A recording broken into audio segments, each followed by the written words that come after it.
All right, guys, we are just waiting a second here for everybody to get into the room.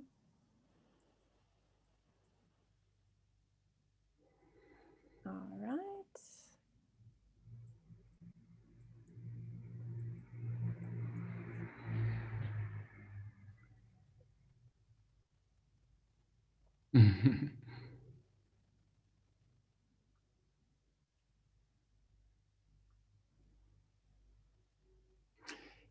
If I do ask those questions, is that the chat list going to pop up like that?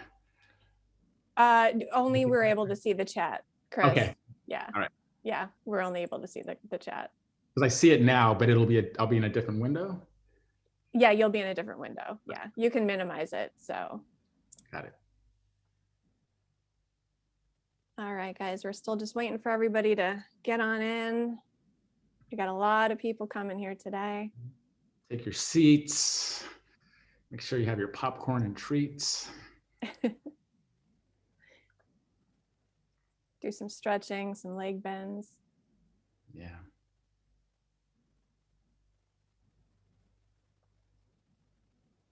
Wow, they're talking a bunch. Yeah, a lot of people. I think my kids are signing in on this. That's awesome. Yeah, they've seen it like dozens of times because I did it like, at the house. So they kind of know it by heart. So.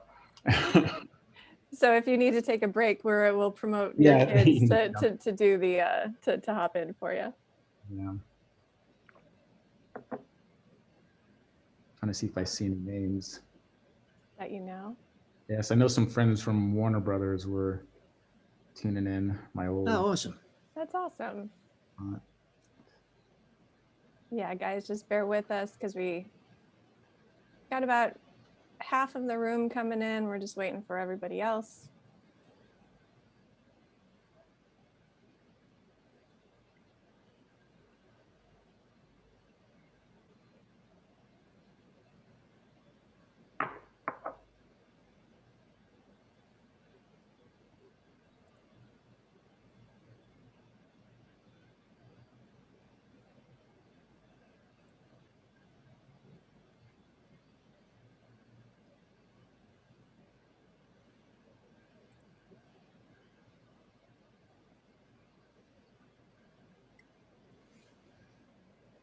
Wow. Still filling up. Still going, still filling in. Sorry. Those of you guys who are just logging on here. At the bottom, huh?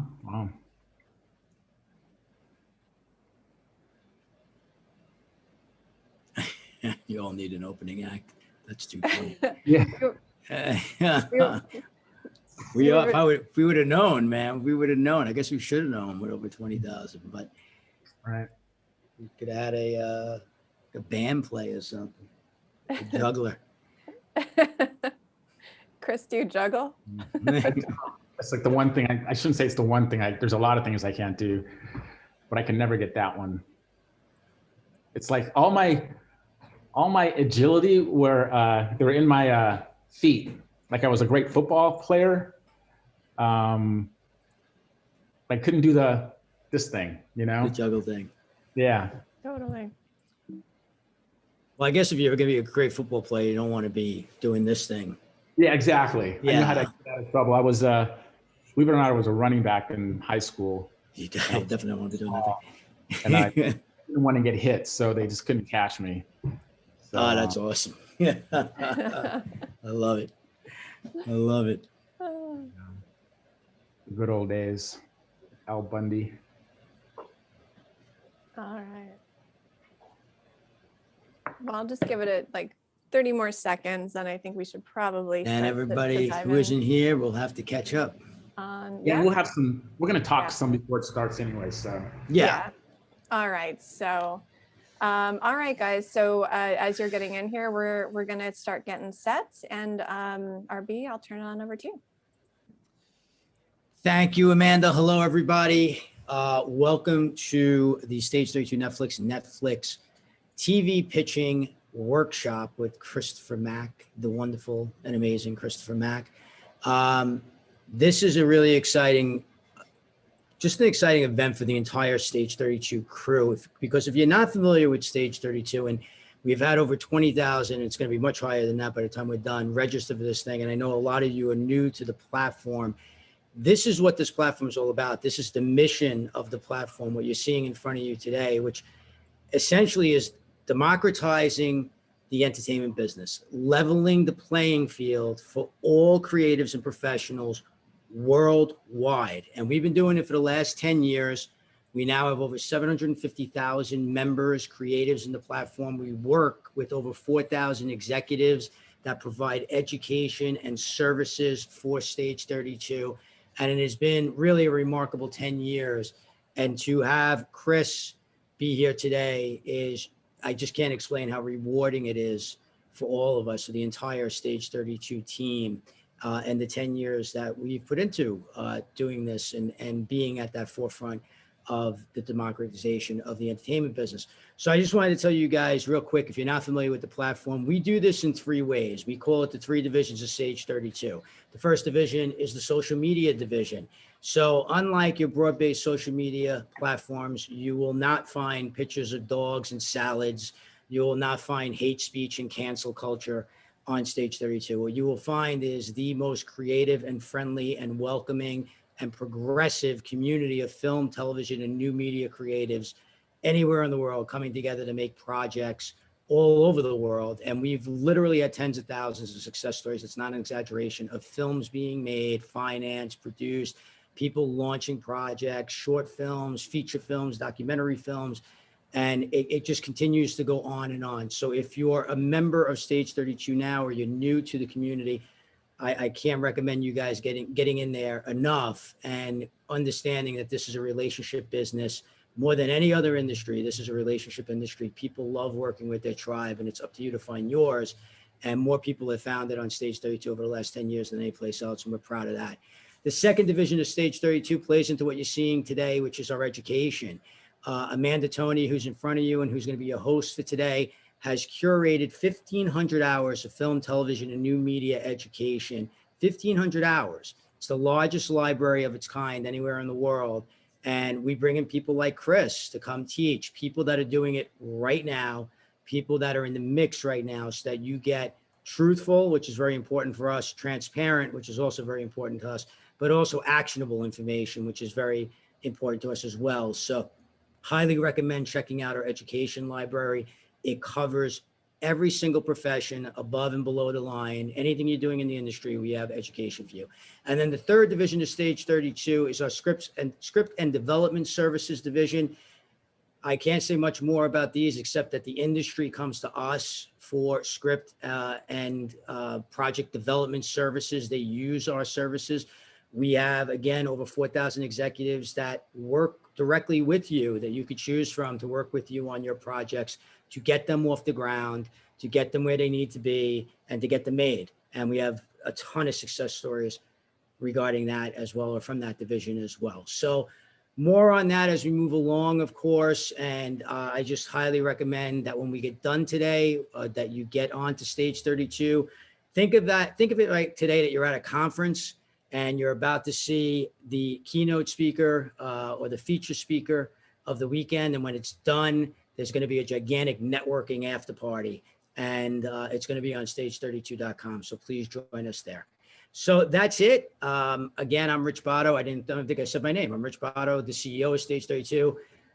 My friends call me RB, and I have 20,000 of you in here. So I consider you all my friends. So please call me RB as well going forward, and when you see me on the platform. Now I'm going to turn it over to Amanda Toney and get the hell out of here so she can introduce Chris and tell you how to use the features, so you'll be able to ask questions. And once again, thank you very much, Chris, for being here. Much love to you guys. Enjoy. Awesome. Thank you so much, RB. And hey guys, my name is Amanda Toney. I am the managing director here at Stage 32. Good morning, good afternoon, and good evening, everyone, depending on where it is in the world that you're tuning in from. I have been reading the chats as everybody has been typing in here, and it looks like we have people from, let me look here. We've got UK, Switzerland, Germany, South Korea, Brazil, India, South Africa, United States, Spain, Bulgaria, Thailand, Ireland, Greece, Australia, Argentina, Canada, Iceland, Hungary, Hawaii, Turkey, France, Netherlands, Chile, Sweden, Japan, New Zealand, Portugal, Nigeria, Austria, Malaysia. You guys, we got people from all over the world, which just really shows the power of the Stage 32 community. Israel, I mean, Helsinki, Scotland. I mean, this is incredible, you guys. I just wanted to pop in 1 second to say that I saw that we had over 100 people from registering from over 170 countries, and Siri tells me that there's 195. So I love it. Well, that just goes to Poland. Amazing. I'm Polish, so welcome from Poland. Trinidad and Tobago. Wonderful. We've got a program with the team down there in that region, the Caribbean region. This just goes to show the power of the Stage 32 community. Welcome to all the Stage 32 members. For those of you who are not Stage 32 members, today you're going to get a taste of what we do every day on the Stage 32 platform. We bring in incredible Stage 32 educators and mentors to give you the tools that you need to be able to succeed as we're seeing this industry become a democratized business. We're finding more content creators from all over the world and giving them opportunities to get their work seen by incredible distribution outlets such as Netflix, such as all of the streamers that we're seeing right now. So you guys, one thing with Stage 32, we are a huge community, so we hope that you'll join us today. If you could, and if you find things interesting today, please share what you learned today on social media. And I'm going to stick this in the chat box right now. Our handle on Twitter and on Instagram is @Stage32. So make sure you make a note of that. And please share whatever you learned today. Knowledge is power. Knowledge only helps our creative community get better, and it helps people really kind of up their game. So please share what you learn on social and tag us on Stage 32. Second thing is we are able to see your comments and your questions here as administrators. So we are going to be working and looking at everything throughout the day. There are over 20,000 people in here, so we'll try to get to as much as we can. We have a team that's responding privately, so just know that we are seeing what you are typing. And then finally, we do want to keep the conversation going with everybody while you're here. So I'm going to put in the chat box right now. We have opened up 2 rooms on Stage 32. One is for our screenwriters. I just stuck the link in the chat box for everybody to see. And then one is for our producers and our filmmakers. So if you guys want to be chatting in real time with each other, please feel free to check out those links, head on in there. You do need to be a Stage 32 member in order to be able to comment and share within those lounges, but please feel free to join us in the screenwriting lounge and the producing lounge. And again, this is a lot of what we do day to day on Stage 32. So just before I turn it over to Chris, we're going to have a lot of really great information. This will be recorded, and if you do want to watch the replay, you can watch it inside your Stage 32 account. You do need to have a Stage 32 profile in order to be able to watch the replay. So you'll be able to find that in your education under My Education. We're going to go through the first part of the presentation. We're going to have a little bit of a 5-minute break in between. We're going to go into the second part of the presentation, and then we're going to go into Q&A. And it's going to be a lot of fun. Chris and I have been working on this for months. I mean, months, right? So that's it. So that's what's to expect today. But I'm going to turn it over to you, Chris. I'm here if you need anything in the background, but go ahead and take it away. All right, cool. So first of all, I just want to thank Stage 32 for having me. The purpose of doing this workshop was to kind of help people realize their pitches for serialized storytelling all over the world in a way that could help quite selfishly our executives at Netflix, at their local language original offices to help find content to put on our service. When I first met Stage 30, met Amanda talking about Stage 32, the idea of tapping into a community of writers that are working closely with professional writers and development executives really appealed to me. And she told me that, yeah, Chris, if you work with us, we'll get 1,000 people to sign up. To be honest with you, I've given this workshop over 40 times, I think, around the world. And I've talked to 1,000 people, like it's 1,084, I just looked at it. And so yesterday when she told me that 20,000 people signed up, I was blown away and truly humbled by the reception. And I was sitting here looking at the chat window, and I saw a buddy of mine, Chris Rafferty, who I helped, I taught at the Warner Brothers workshop many years ago, and he started on The Flash. Now he's working on Lucifer, and he's really kicking it. And I just got pinged by Jamal Speaks, who is, which I love the name, and it really speaks to who he is. He's a public school teacher who teaches content creation to his students, and he's amazing at it, and it's his passion. So that was a pleasant surprise to see you. And for everybody complimenting my bike, thank you. It is like my one source of meditation and exercise at the same time. So, when I usually start, I usually have a smaller group of people, and I'll ask them what they're watching. And so tonight I'm going to tell you a couple of shows that I've watched in the last 3 months. And then we're going to do a kind of unscientific survey. I'd like for you guys to type in one show that you've watched in the last 3 months that you really liked or didn't like. It's up to you. And then at the end of the night, we'll see which show is the most talked about, which one's trending. So for me, I watched this show called Warrior. It's on Cinemax. It's in its second season, or it has 2 seasons. And I was blown away by it. And if anybody liked Raid Redemption or Chinese Connection or Once Upon a Time in the West, I recommend you watch that show. The fighting sequences are simply world class. And the last show I just watched or just completed was Ethos out of Turkey. And that's like the polar opposite of Warrior. And it is amazing. Character studies, nuanced, written by a Turkish playwright. The way it's shot, so beautiful. And I'm currently watching Snowfall, which is pretty good too. All right, so why don't we, The Boys, love that too, Queen's Gambit, they're all good. Barack Obama put down The Boys as one of his top 10 TV shows to watch.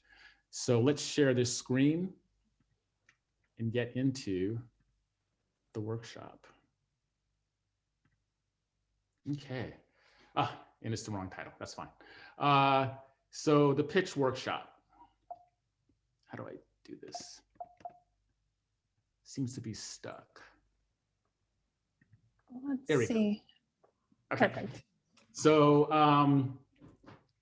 my name is Chris Mack. I was I started my career in the business about 25 years ago at NBC. It was the same year that they picked up Friends and ER. So it was a special time in the industry. It's the beginning, it's the golden age of television for sure. The first show I ever covered was this show called Fresh Prince of Bel-Air. I worked with Will Smith. It was the last season. It was a little challenging. People were kind of ready to go, and Will Smith was ready to become a international superstar on Independence Day. But so what happened was I kind of got into a fight with my boss, he couldn't quite fire me because I had an email that kind of protected me. But I knew I had to leave. So I decided that I was going to look for another job, but that I would write a script because I wanted to understand the writing process, because I felt that that would help me be a better executive if I understood, what a writer goes through. So I wrote this spec homicide script. I wrote it and I realized it was hard. And the first thing I realized is the last thing you want to do is give it to somebody to read and take notes, right? It's like calling your baby ugly. So I didn't even tell my girlfriend, who I'm now married to. I put it away and it's a great exercise. Now, no, let me go look for a job. So I basically, 2 months later, I'm walking down a hallway and I literally had a Neo moment from The Matrix. Remember that? I met my oracle. It was this Black woman who was from travel. Her name was Gwen. And she stopped me. I said hello because at the time there was like literally like 3 Black people working at the network and she was one of them. And she said, "Hey, you're a writer now. You need to tell your story. The world needs to hear your story." And I said, "Wait, how do you know that?" And she goes, "Oh, I'm sorry. I have this gift and I felt if I didn't say anything that the Lord would be upset with me." And I'm sitting there kind of stunned. And then she goes, "And you're having a hard time at work, aren't you?" And I go, "Who are you, Win?" And she goes, "Honey, when a pig eats a pearl and shits it out, it's still a pearl. And you're that pearl. You're going to be leaving here soon, but you can't leave until the time is right. You have to remember when a mama eagle makes a nest, you put thorns and bristles on the inside. So when a baby eagle gets too big, it's forced to go out and see the world. Your wings aren't quite there yet, but when they get there, you can leave." And then she finished by saying, "And I can see that your gift is going to be the ability to whisper in people's ears to help them find their creative vision." So I kind of took that story home to my girlfriend. We had done that thing where, you know, you're living in 2 apartments and it's like, "Hey, why don't we live in 1 apartment?" So I just moved in and I told her the story. And the look on her face was, "Oh my God, I just got the okie doke. I moved in with the studio executive and now he wants to tell me he wants to go be an artist," right? I might as well have asked her if I can go play a guitar on the porch. And so she goes, "Nice story, but let me read the script. And if it sucks, I prefer you keep your day job." And I said, "You know what? That's why I love you, boo." And so she takes the script, goes into our room, and 45 minutes later, she comes out and she goes, "I believe in this. You can do this." And so that's what I did. I went off and I became a 1-hour drama writer. I worked on ER and the practice. I did it for 7 years. And I got to tell you, the whole time I felt like an imposter. So before I left, my direct supervisor, and not the executive who I got into a fight with, but one of my mentors, Joanne Alfano, she read the script and said, "You know what, Chris, this is actually really good for, you know, a first time, but I'm just concerned that you don't really know what your voice is as a writer." And I just think a writer should know their voice before they're paid to write somebody else's vision, right? Because that's the job of a TV writer. You go into a writer's room and you write what the showrunner wants you to write. And I was like, "Joanne, this ship has sailed. I'm out of here." And she was so right, because I felt like I was an imposter, right? I was sitting in rooms with writers who had been writing since they were like 8, right? Or they were playwrights in high school. They had written novels. They were journalists. And they were talking about writing in a way that I just couldn't understand. It's like, you know, when you play high school football and then you get into the pros, the game speed's just different. That was my experience. So I had some pretty good success, as you can see the shows I was on, And, but after 7 years, I was, I might as well give you the full story since we're all here together. So I would give my wife scripts to read, right? She was kind of my muse. She would tell me what was good, what wasn't. She would give me notes. She even gave me notes on my ER scripts. And I gave her this script one day and she looked at it and she handed it back to me and she said, "I don't want to read this one." And I go, "Why not?" And she goes, "Because I don't believe in this anymore.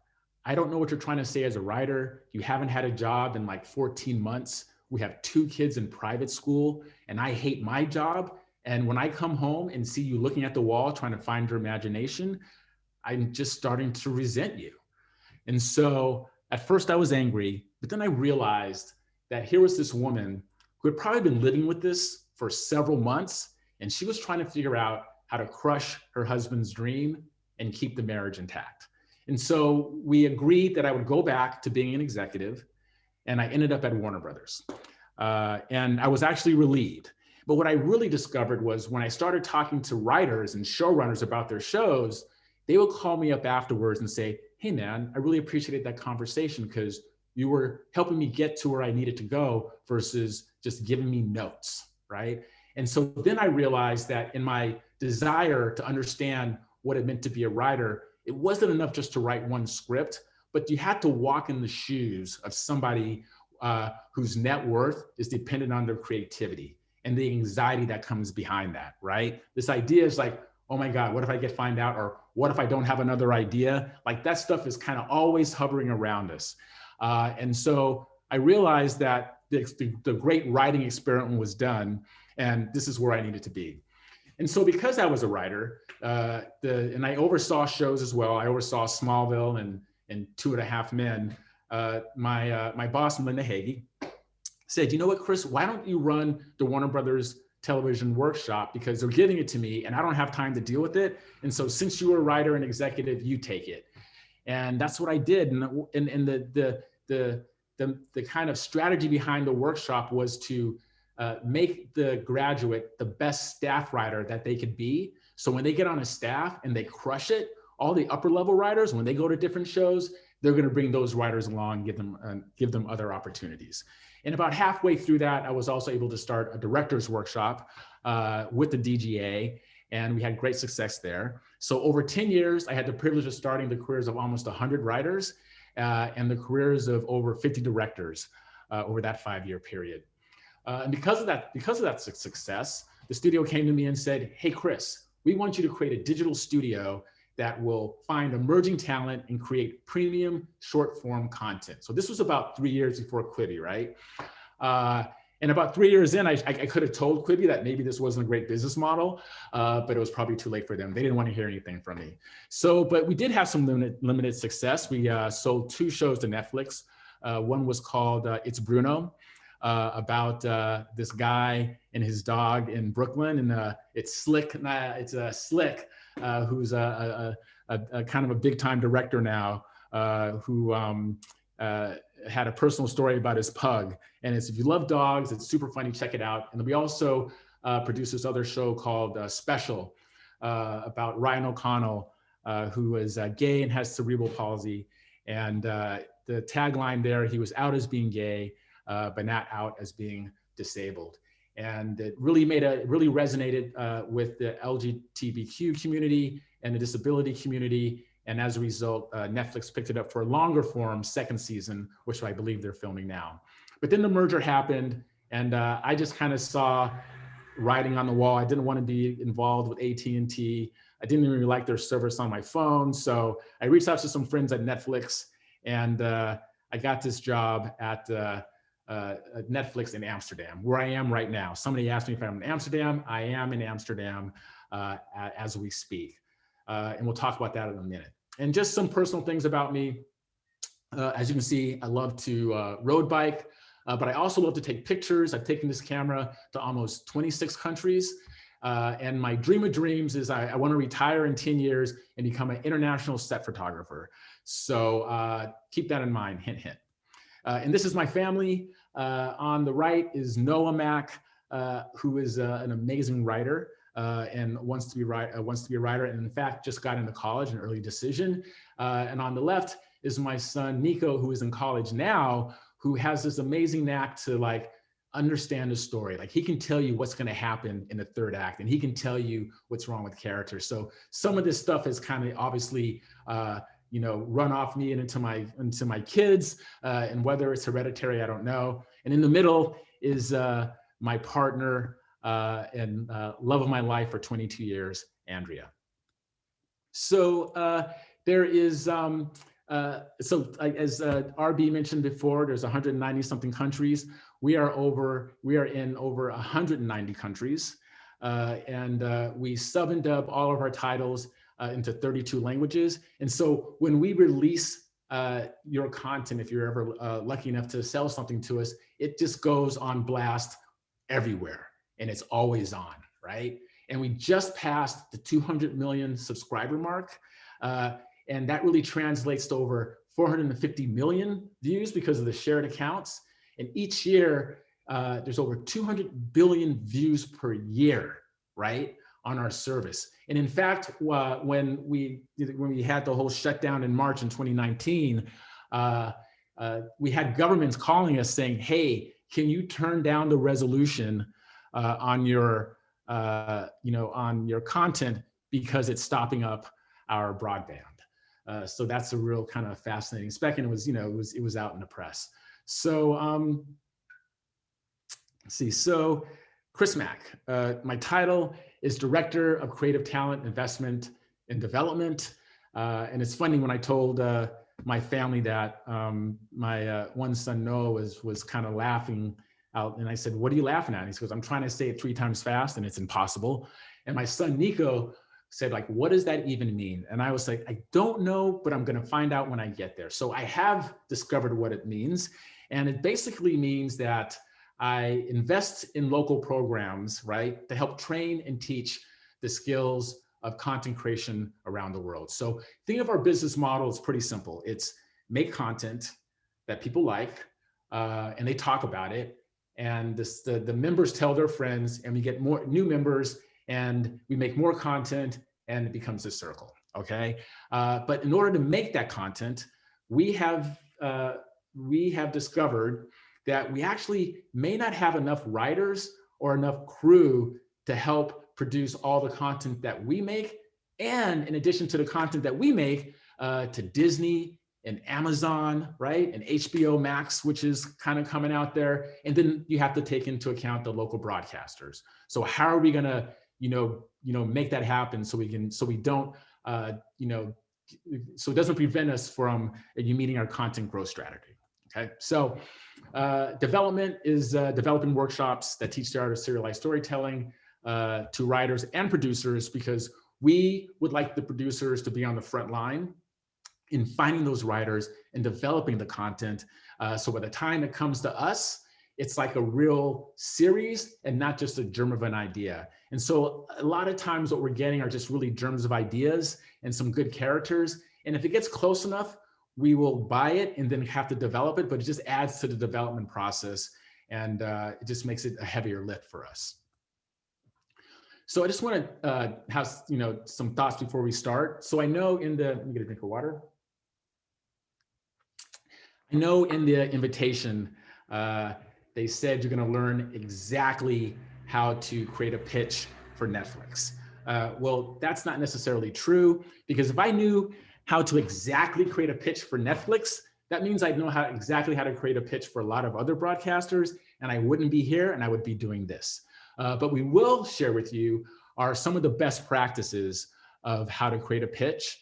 And I also want to kind of make clear that this is not a structure that, this is not a format that you have to live and die by, right? There's no one way to pitch an idea or even to write an idea. So I just want to be clear that this is just to give you like a good idea, a structure, so you can make it your own, okay? Use what works for you, throw away what doesn't, but just make it your own, because that's very important. Like I even say that when we give notes to people, it's like, don't take my notes verbatim, take my notes and make it in your vision, and then that's what we want to see.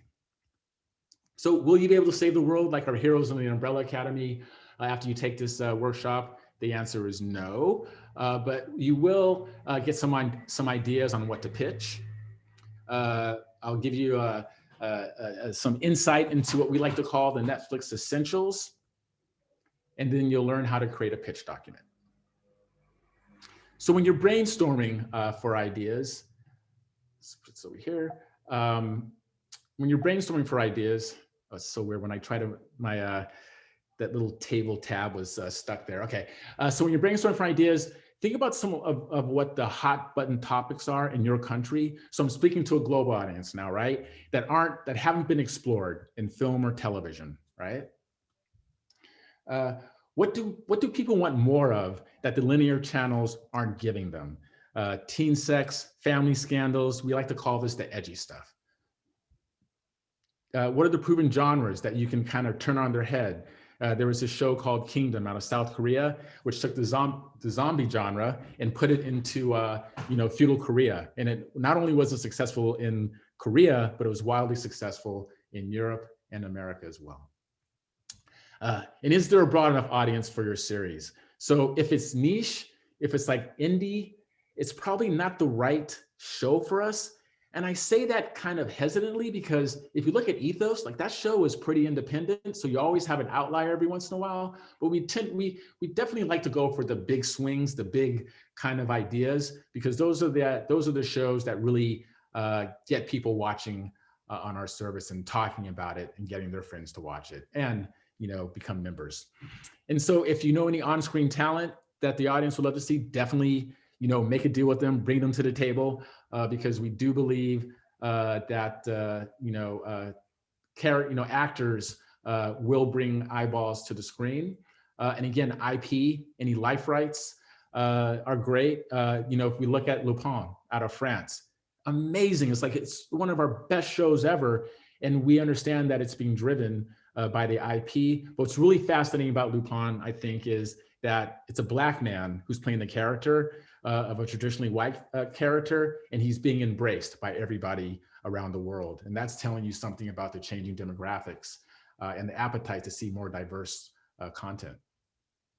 And if you bring us something that you say like, hey, we're going to take this to the broadcasters, we thought we'd bring it your way, see if you're interested, we'd probably say, you know what, if it's right for the local broadcaster, probably not right for us. Thank you. But if you have something that's more unique, please bring it to us. And so a lot of times in other countries that aren't the United States, people ask, okay, does it have to be successful in the United States? And the answer is no. We call it local language originals. And the idea is we want to work with local talent, local writers, local producers, local directors, local crews to create local content that shares your culture in a very kind of commercial way. And what we found is the content that's true to their culture is the content that actually travels better than the content that tries to be Americanized, right? And I think part of it is maybe it's because with COVID, this is our way of traveling and seeing different cultures. Maybe that's it, I don't know. But whatever it is, stay true to your culture. You can still have an action series or a sci-fi series or a love story, but make it in your voice, in your culture.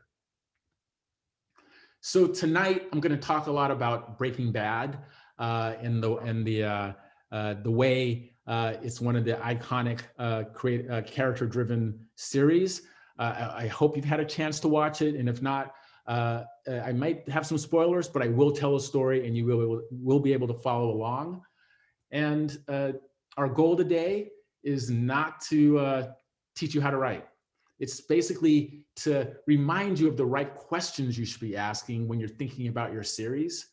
We're going to provide a format that it's simple and concise in the way you deliver the information about your series, so it's easily digestible by the buyer, right? So you don't want a buyer who's looking at something going like, what are they saying? What's this? Wait a minute, who's that? Because that just frustrates them, and it probably decreases your chance of it getting sold by, I don't know, maybe 90%. And then I'm going to offer a process in terms of looking at how to, construct your story in a way that follows the traditional way of structure, but kind of incentivizes you or forces you to look at it through the character's perspective. Okay, the Netflix essentials. So Aristotle, widely known as the father of the three-act story structure, believed that plot, character, and thought being theme, were the quintessential elements to telling a story. And he believed that plot was more important than character, okay?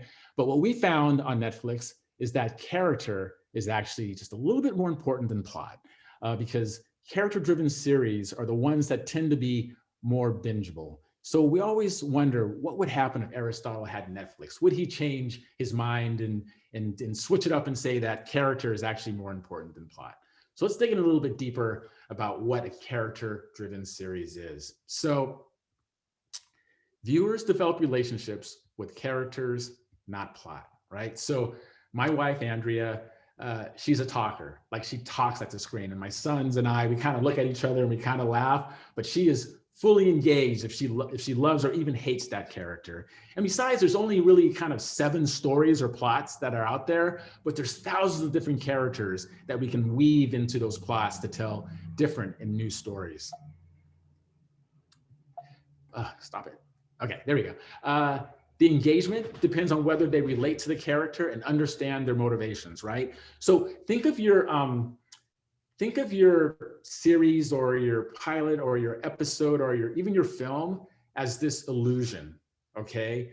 Where you're taking the audience out of the real world for that amount of time the episode is, and they are fully invested. But once they start to ask questions about what characters are doing or why is that happening, you're taking them out of that experience. And so when people start going like, what's that about? Why are they doing that? You have kind of maybe failed as a storyteller because you've lost your audience. So be sure that your character is fully laid out and in the backstory, right? And we'll talk about that later. So when they're making decisions in the present, and you share the backstory with the audience, they understand what's going on. And if they don't find the character interesting, they won't care if the character gets what they want. And so I use the word interesting because a lot of times people come up to me and they go like, okay, how do we make characters likable? And I'm here to tell you, that's not your job.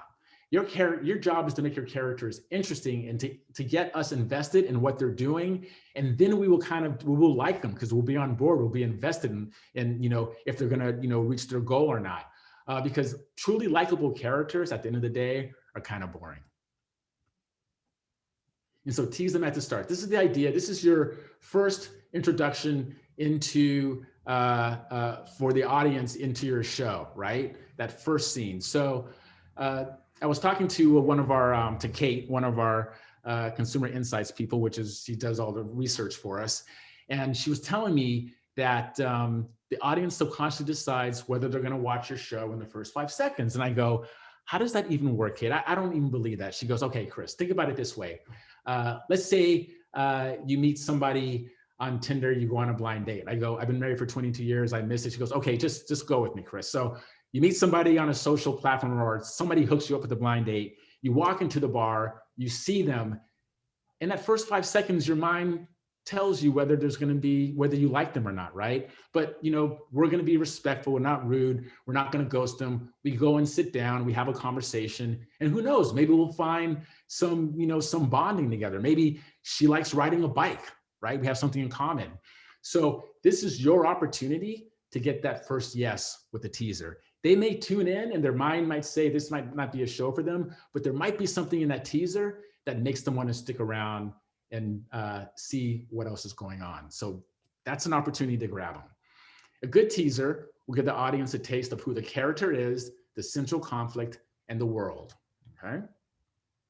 And every episode after the pilot episode should have a teaser, okay? Unless the start of the episode is picking up exactly where the last episode ended, and that's usually in the middle of a dramatic plot twist at the end of the last episode.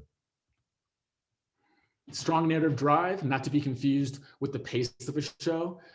Doesn't need to be fast. If you think about Breaking Bad, that show is kind of slow.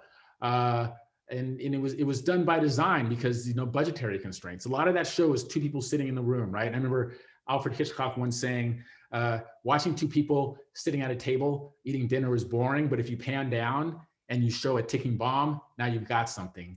And the ticking bomb in Breaking Bad is obviously the crystal meth. The hero should be proactive in trying to obtain their goal in every scene in some form or another, right? Because if you have a scene that's overly reactive, just like things are just happening to them and they're not doing anything, we get bored of that. And I'm not just here to say don't have those scenes, just don't have a lot of those scenes, right? Have them trying to move the narrative forward. And each scene should have, and the way you do that is you have the scene, each scene should have the emotional arc and or plot moving forward because the viewers, they want new information. So if you look at your scene and one of these things or both of these things aren't happening, you might want to think about re-looking at the scene or getting rid of the scene. But at least if you have one of them happening, at least you're moving either the plot or the character arc forward, and that's good. And so leave them hanging. So this is what drives the binging behavior on our service, right? This experience where you come home, you've heard about Queen's Gambit, saw people mention that a lot. And you say, you know what, after dinner, let me watch one episode. I got an early morning tomorrow, and I'll go to bed and see what's about. Next thing you know, it's 3 o'clock in the morning, and you're debating whether you're going to watch that last episode. And you're like, well, you know what? I'm sunk cost. I'm already in. I might as well finish it. And that's because at the end of each episode, there's something drawing you and making you want to go to the next episode. And we call these the cliffhangers.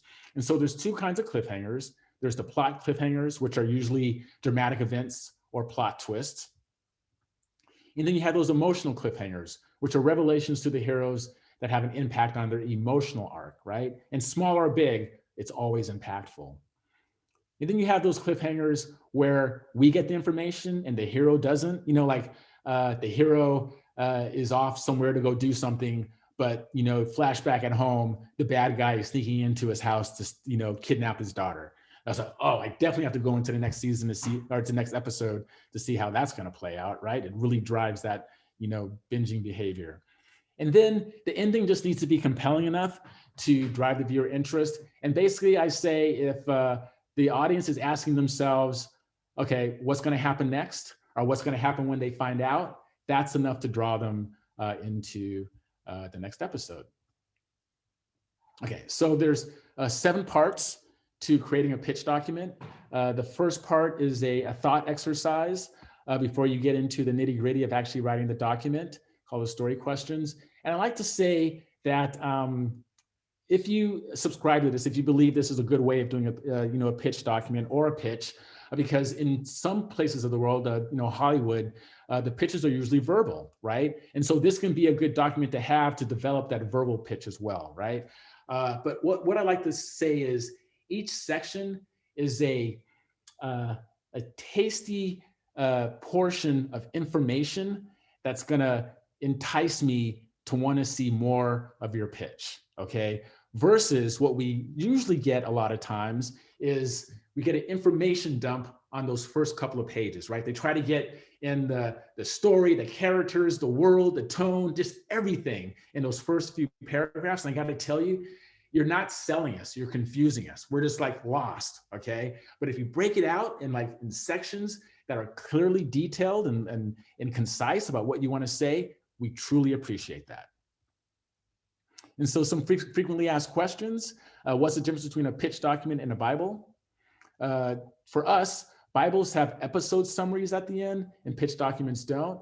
And episode summaries are just kind of fully realized episodes, right? Sitting down and kind of understanding, in a paragraph or two, like what that episode is going to be, where I'll go back a second.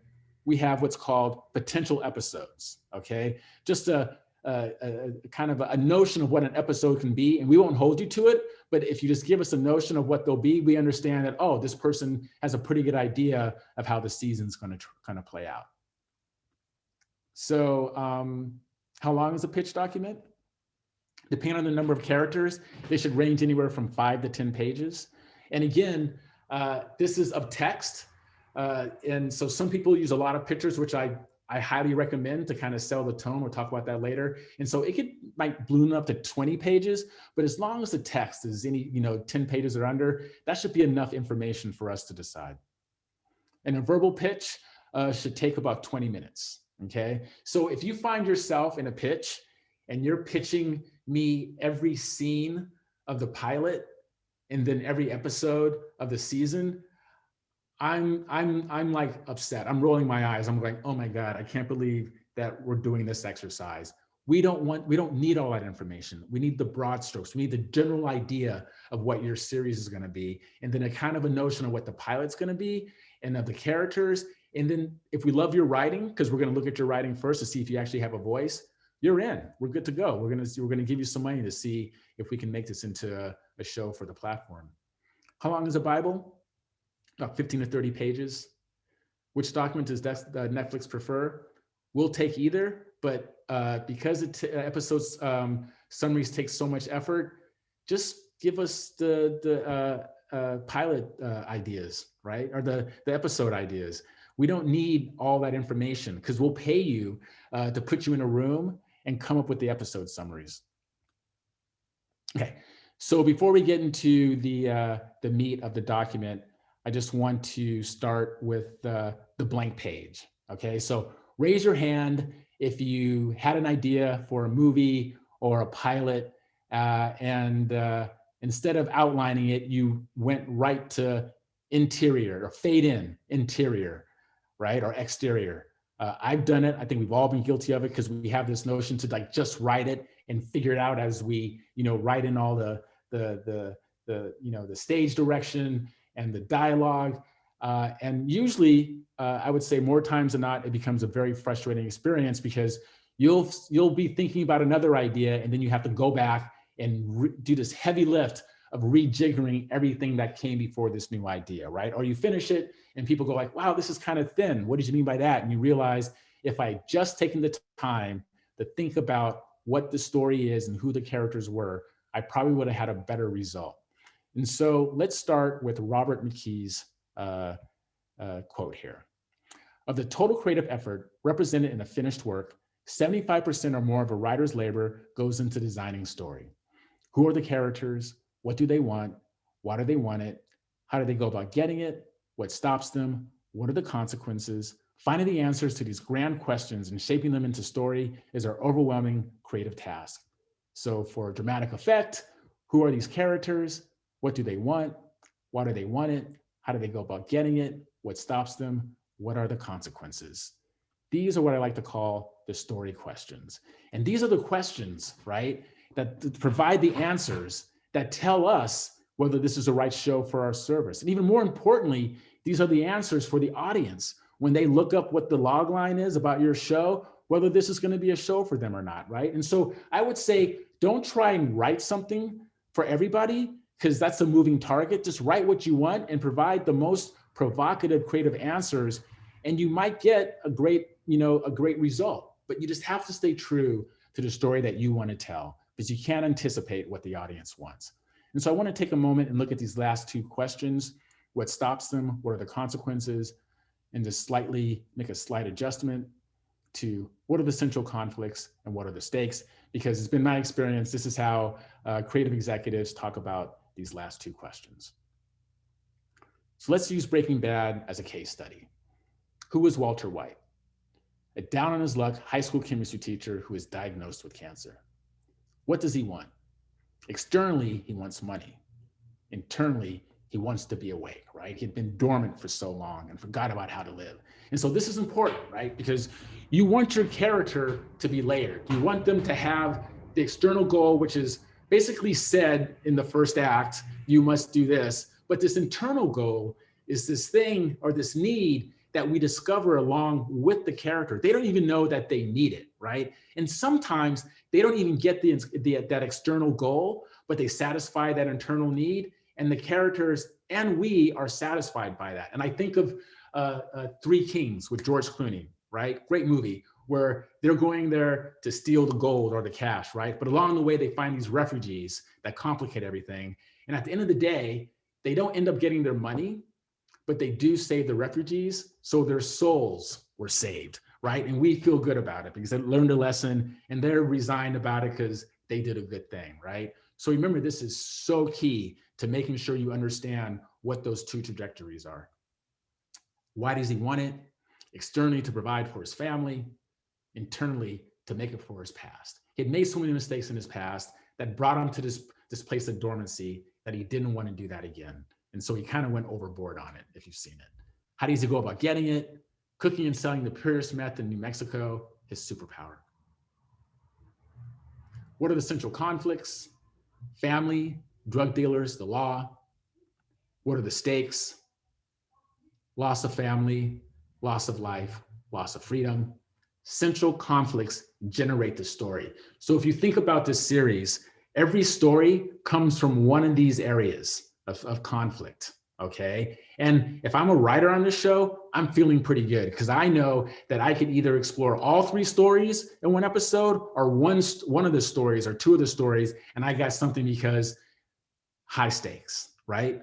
Loss of family, loss of life, loss of freedom, all very high stakes. And that's why that's a show where you can have two people sit in a room talking about stuff, and that simmering, ticking bomb of the crystal meth and the danger of it, always informing the scene, and we're always invested, because at any moment somebody could die, or his wife can find out, right? Or his brother-in-law can find out he's the drug dealer and ends up in jail. So we recommend you repeat this exercise for all of your main characters. And what you'll find, if you do your jobs right, is that their wants and needs for some of the characters may be diametrically opposed to each other, and that will create conflict. And that conflict between those two characters will create story. The scenes will almost write themselves. So a lot of times when people come up to me and they say, hey, Chris, I have this idea for Netflix, or I want to pitch you this idea and see what you think. I always ask this question: what's your story about without telling me the plot? And I always get this look. How's that possible? Do I need to tell you the plot? And what I'm asking for is, tell me your themes. Because remember, Aristotle talked about thought, right? And the way he talked about thought was to where something is proven to be or not to be. And I believe what he's asking here, or challenging the writer, is to ask a big question about life, about the themes, right? And it's not enough just to have a theme, but what are you trying to say about your theme, right? If your theme is about revenge, what are you trying to say about revenge? Is it good? Is it bad? If it's about love, does it suck? Does it conquer all? And I love to talk about Chris Nolan when I talk about this, because I think Chris Nolan is really a master at weaving the themes into his stories, right? Batman Begins, about revenge, fear, and all that stuff. Inception, this idea about forgiving yourself and how, guilt can destroy you. And it's it's brought up, but through the wife character, and he has to kill her in order to be successful. That's what I really like about storytelling. When you go to that level and you reveal something about life, even in an action or sci-fi series that illuminates something about human nature. I saw Tenet once. Somebody told me they had to see it 4 times to get it. I'm not going to do that. I don't know if he was quite successful there. So thinking about the themes, they are the central idea the author is trying to convey to the audience. If the story is your path to the end, the theme will be your map. And they should inform every decision every one of your characters make. Okay, so what I mean by that is you're the creator. So like 2 and 3 are tied together, right? If you know what theme you're going to explore, and if you know what you're going to say about your themes, then your characters have to tell that story. And so their actions have to reflect that. And so I had this writer in India once tell me when I was giving this, she was just like, I think you're forcing us to not use our creativity and find things. If we know too much about it, then we won't have that creative discovery. Well, I'm here to tell you that writing a television show, if you go into the woods and you're trying to find things, find your way through without direction, without a map, you're going to get lost and you may never get out, right? So at the very least, if you have that idea, that notion, right, that map of what you want to say, you can wrap any kind of story you want around it and have your characters do anything, but they must inform the idea of the theme you're trying to explore and what you want to say. So what are some of the themes? I like to call these themes the themes of humanity, right? Because they have been explored millions of times through literature, through television, radio, cinema, love, obsession, and hate. There's a thin line between love and hate. So true. Greed, envy, sacrifice. And these are arcs, right? You can see somebody going through this arc as a character. Fear, courage, redemption. How many times have we seen the coward there's the coward who's established. They do something courageous, usually die, but they redeem themselves, right? Loyalty, betrayal, revenge, the Count of Monte Cristo. Good, chaos, evil, as old as time, and the ever biblical salvation. So the next time you see me and you say you have an idea and I ask you the question, try answering the question this way. My story is about, plus your central theme. And this is only one of the themes I believe in Breaking Bad, but is the one that resonates with me. Breaking Bad is a story about how greed and power can corrupt the soul. So we go back to our story questions and we add what are the themes and answer those questions and do it for weeks if you have to, right? Because the first answer, probably not going to be the best one. Challenge yourself to get to the best answer possible. And in the writer's room, we call it breaking story because they're always trying to get to the best answer possible, okay? So step 2 is the overview, which is really the introduction into your pitch document, okay? And in it, it has a short synopsis and what we like to call a why this series. So a synopsis should have the following: who is the hero and what do they want? Why now and what happens if they don't get what they want? And what is the central conflict? You will find the outline of your synopsis in the story question. See how these things are building on each other?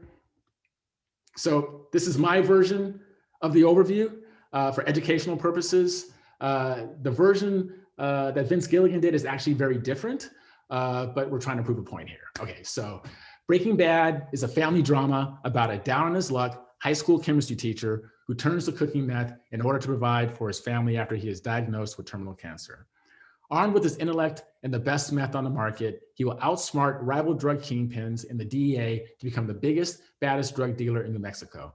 The only thing that scares him more than being killed or locked up is being found out by his pregnant wife and teenage son. Breaking Bad will explore the themes of family, greed, and power. So the first sentence has the who, what, and why of our series, right? So like I'm saying this is a great sentence. And in fact, if someone pitched this to me, that first sentence, like I'm leaning in, I want to know about it, right? But we immediately know what kind of character will be driving the story. And we have the genre up there right up front. And you could probably even add family crime drama, but I think at its core, it's a family drama with a father who just kind of went off the rails. You have the central conflicts, you have the stakes, and throw in the themes, just let us know what kind of stories you want to explore. And keep it short, because there's an instinct to like, again, do that information dump, right? And so what we like to say is give us the elevator pitch. And I know this might be different in different parts of the world, or you may not know this as a slang term, but it's basically, if you were in an elevator with me on the ground floor and you knew I was getting off at the Netflix offices on the 3rd floor, this would be the pitch that you would give to me. By the time we got to the 3rd floor, if it was good enough, I'd invite you in and I want to hear the rest of your pitch, okay? No backstory on characters, not necessary. You're going to have an opportunity to do that in the character section. And don't get into the character dynamics. Again, you're going to have opportunity to do that. And one paragraph. Now people are saying one paragraph, but what if I have an ensemble like Friends? Well, you don't have to get into each of the characters in that pitch. You can just say a group of friends in New York who explore friendship, love, and joblessness, right? And that's enough to tell me that there's going to be a group of friends, okay? And then you can get into the stakes and all that stuff a little bit later.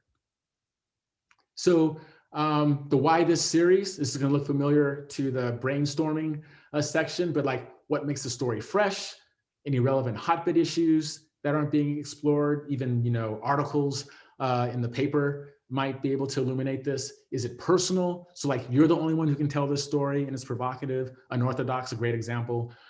Based on IP, okay? Again, Lupin, IP, well known all over the world, driving viewership. And tell us more about your themes if you want to.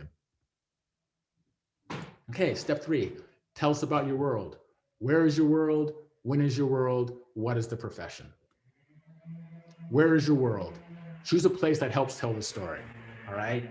If it's, if it's about the Navy SEAL in the Arctic, don't put it in Africa. And true story, I had to do a rewrite on this movie called Red Water, which was the highest grossing cable movie of the time, like back in 2000 or whatever. But they brought me in to do a dialogue rewrite. And I read the script, and not lying, 90%, okay, maybe 80% of the story took place on land. All right, and we're talking about, this is about a freshwater shark, right? A bull shark that can come into the ocean and swims up the Mississippi or something like that. And I was like, you guys, I can do a rewrite, but there's like no water here. So they ended up paying me doing a rewrite where it took place actually on a river. And I kind of took this whole, in the heart of darkness type thing, Apocalypse Now kind of story. But anyway, a lesson in, if you're going to tell a story about a shark, tell it on the water and not on land. And the location, again, should become a character of the story. Again, on the river, what are those obstacles, right? What's that conflict that can add to the story to make it difficult for our heroes to achieve their goals? And do your research, right? If you didn't come from this place and you've never been there, go online. There's lots of information. You can hire people to do it, because that's going to give you the stuff to help you tell your story, to make it deep and interesting, immersive. When is your world? The past, the fantasy, and the future are very expensive to make or to produce. So make the when necessary to the story. So if it's a love story and it takes place in the future with robots, and it's just a regular love story, then why are we doing this, right? And if it's a love story between two people and they discover they're robots, okay, we're onto something. We're getting a little bit closer. And if you do a period piece, make sure it's try to find some historical event that drives the narrative, right? Because just to have two people, sitting around and having to recreate the 1920s, and there's nothing about the 1920s that adds to that love story, then we're probably going to be like, you know what, probably not for us, probably too expensive. And then if it's a sci-fi or a fantasy, this is your opportunity to write the mythology. And the mythology, whether it's a page or whatever, like really take the time to set up what the rules of the world are, because the rules are going to define the stakes, the conflicts, and what happens if you're not successful. I mean, Handmaid's Tale, perfect example. And even The Witcher is a good example about how the mythology truly sets up the world and what the stakes are. What is the profession? Again, what your hero does for a living will be part of the world. The more authentic, the more immersive. Queen's Gambit, we're in, right? Who knew that chess could be so dramatic, right? But they did their research. They even hired one of the experts, one of the masters, to be a consultant on the set to make sure everything was authentic. And again, check out the profession, do that research, make it authentic, and the audience. And I truly believe this, even though we don't realize it, we appreciate it when we learn something about our content, right? If we go in, we may not think we want to learn something, but we appreciate it because new information is always good. So the tone. Okay, so this is some people ask, okay, why do I need this? And for us, it helps us kind of figure out how many of a type of show to buy. Okay, so if we have too many dark shows, then that can really hurt us in the future when we're trying to program the service. So giving us some information about the tone just helps us, become, better informed buyers. So the feeling and atmosphere that you want the audience to feel. Okay, be intentional. Don't use a lot of, adjectives to really sell the idea. Just give us what is the tone that you want us to feel. Themes, you can talk about the themes. Sometimes themes inform the tone. Revenge is usually dark, right? But sometimes you could turn it on its head. You could have a revenge that's, dark, a revenge story that's darkly comedic. Again, then that might even interest us. But don't do that unless it's your voice, right? Because sometimes tone is specific to the writer's voice. And if that's not your voice, don't pitch us something that you won't be able to deliver on. And if you're a director, writer, feel free to give us any kind of camera or shooting styles that are going to help, be part of the narrative. But if you're not a director, don't worry about it. It's not important. And this is probably the easiest and probably, I would say, some of the best information I'm going to give you tonight. Okay, use movie, television, and pictorial references to help sell what the tone is about. And you can go online and find really interesting pictures from movies and not from movies that'll really help sell what your story is about. Vera Meow, who did two sentence horror stories for us when I was at Stage 13, she was a master at finding the pictures that when she put the text on the picture about what this episode was going to be about, it was like, we got it. It was amazing. So Don't feel like you're cheating, and it's like we will readily accept it. So let's look at some of the shows we have on the service from dark to light that kind of help us talk about this. So you have Daredevil, right? In the Shadows, ultraviolet, low light, intense action. Then you have a show like Gomorrah, Italian mobster show, gritty mob violence, dark drama, high contrast, muscular, lots of toxic masculinity, but beautiful. The Rain, apocalyptic, has a lot of green hues, because this idea of like the rain destroying humanity, but the vegetation continues to grow, adventurous themes, it's foreboding, survival themes, and really a story about a brother and his sister trying to find the parent. Then you have a show like You that's kind of surreal, with saturated tones, very sexy. And to be honest, one of the more confusing viewing experiences that I've had, because this guy's a creep, but we're on board, right? And because we're into his mental dialogue, we're able to see what his perspective is along the way. I only watched the first season. I didn't get through the second season, but I thought the first season was really masterful. And I've heard the second season was pretty good, but I probably just got distracted. Then we have a show like Unorthodox, which is grounded, emotional, and intimate. And then you have Ethos. And again, Unorthodox, suspense and aspirational. Then Ethos, which is artful, also grounded, explores the human psyche, and also explores love and loneliness and how to sell drugs fast. It's quirky, irreverent, a dark comedy, but it's also a teen drama steeped in drug culture. And then I will argue, okay, so this is Unbreakable Kimmy Schmidt, right? Lighthearted, comedic, but this is probably the darkest show that we have on this service, or maybe we lost the rights, I'm not sure, because it doesn't come up on my feed anymore. But think about it. It's about a woman who was held in a bunker in a cult for like 10 years, right? And she comes out and sees the world. So this is an example of taking a dark story and making it light and fluffy, and you come up with this kind of real interesting comedic mix, which is, was very successful for the show. So that's how you can mix themes. So looking at Breaking Bad, it's a neo-Western, often referred to as a black comedy, because even in the most graphic moments, they find the comedy, usually with Jesse. And then Vince Gilligan talks a lot about the thematic color schemes, right?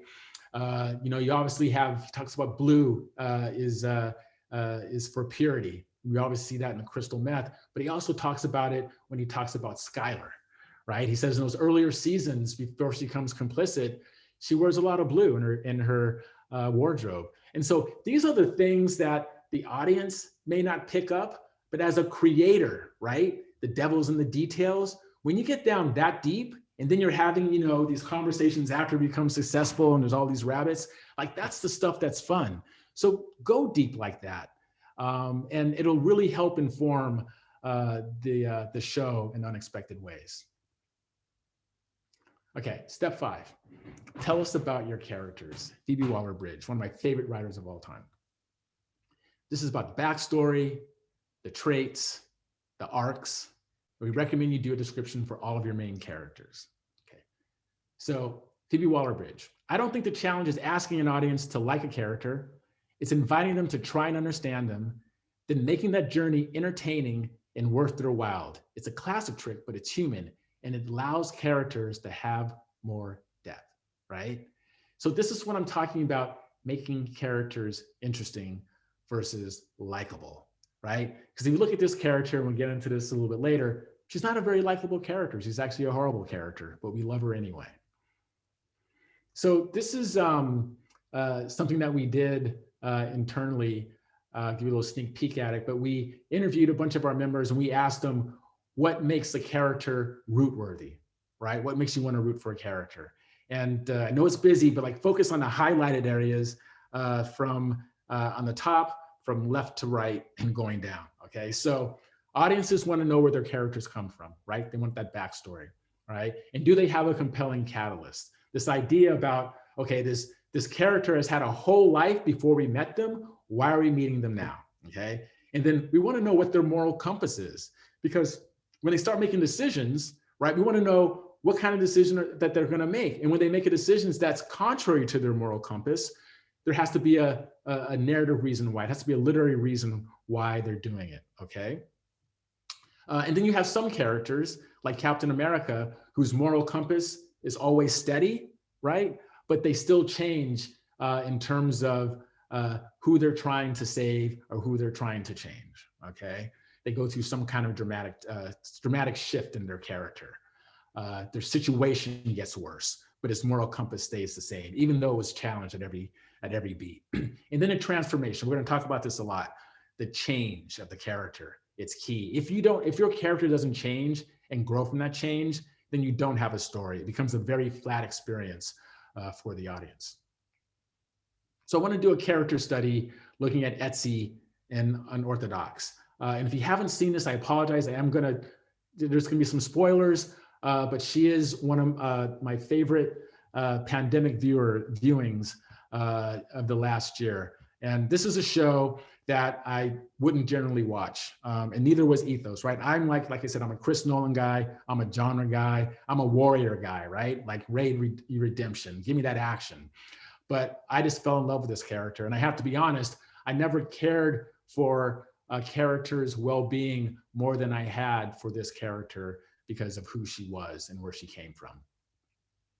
So when we first meet Etsy, she says, "I'm different." And so this is a series where they mess around with time. And that's a little bit of a lesson to you, right? Because even though they mess around with the time, with the flashbacks and whatnot, they are still telling a structured story. You are still getting that information in the way that you're supposed to be getting it, right? So I chose this picture because here's a woman who grew up in a Greek Orthodox community, and she knows she doesn't belong. And this is how she feels inside, right? Being the outsider in your own community, and she knows it, okay? The catalyst is she gets pregnant and her husband asks for a divorce before she can tell him, right? Because they have this whole thing about sex being painful for her. And he was just like, "I'm done with it, I'm done." And so she has to leave. She has to escape to Berlin, okay? Where her mother is, and she's like, she has a citizenship there, and she wants to find a new life. But the stakes, right? The consequences of failure should be high, whether it's death, loss of freedom, loss of money, loss of love. For Etsy, it's loss of identity. She'll be an outcast. The stakes couldn't be higher. And so I think about why this show has resonated with people all over the world, about this young, Orthodox Jew girl from Brooklyn. And I believe it's this, right? Because we all know what happens when you're the outsider. If you have kids and you drop them off at school for the first time, when they're like, what do you call it? Not nursery school per se. Yeah, nursery school, right? Or kindergarten. You drop them off, you care less about whether they learn their primary colors, and you just hope that they have friends, right? Because you don't want them to be that kid. And that's the same kind of thing. I think that's what resonates about not belonging, right? We all have that fear. Starting a new job, will I belong? Us starting school, will I belong? So again, this is a very human feeling that I feel that Etsy personified for us. It really resonated. Her moral compass, she's a survivor with integrity. She does what's necessary to live, but not at the expense of her soul, right? Like she'll break into a music school to get shelter, but she won't kill somebody, right, to survive.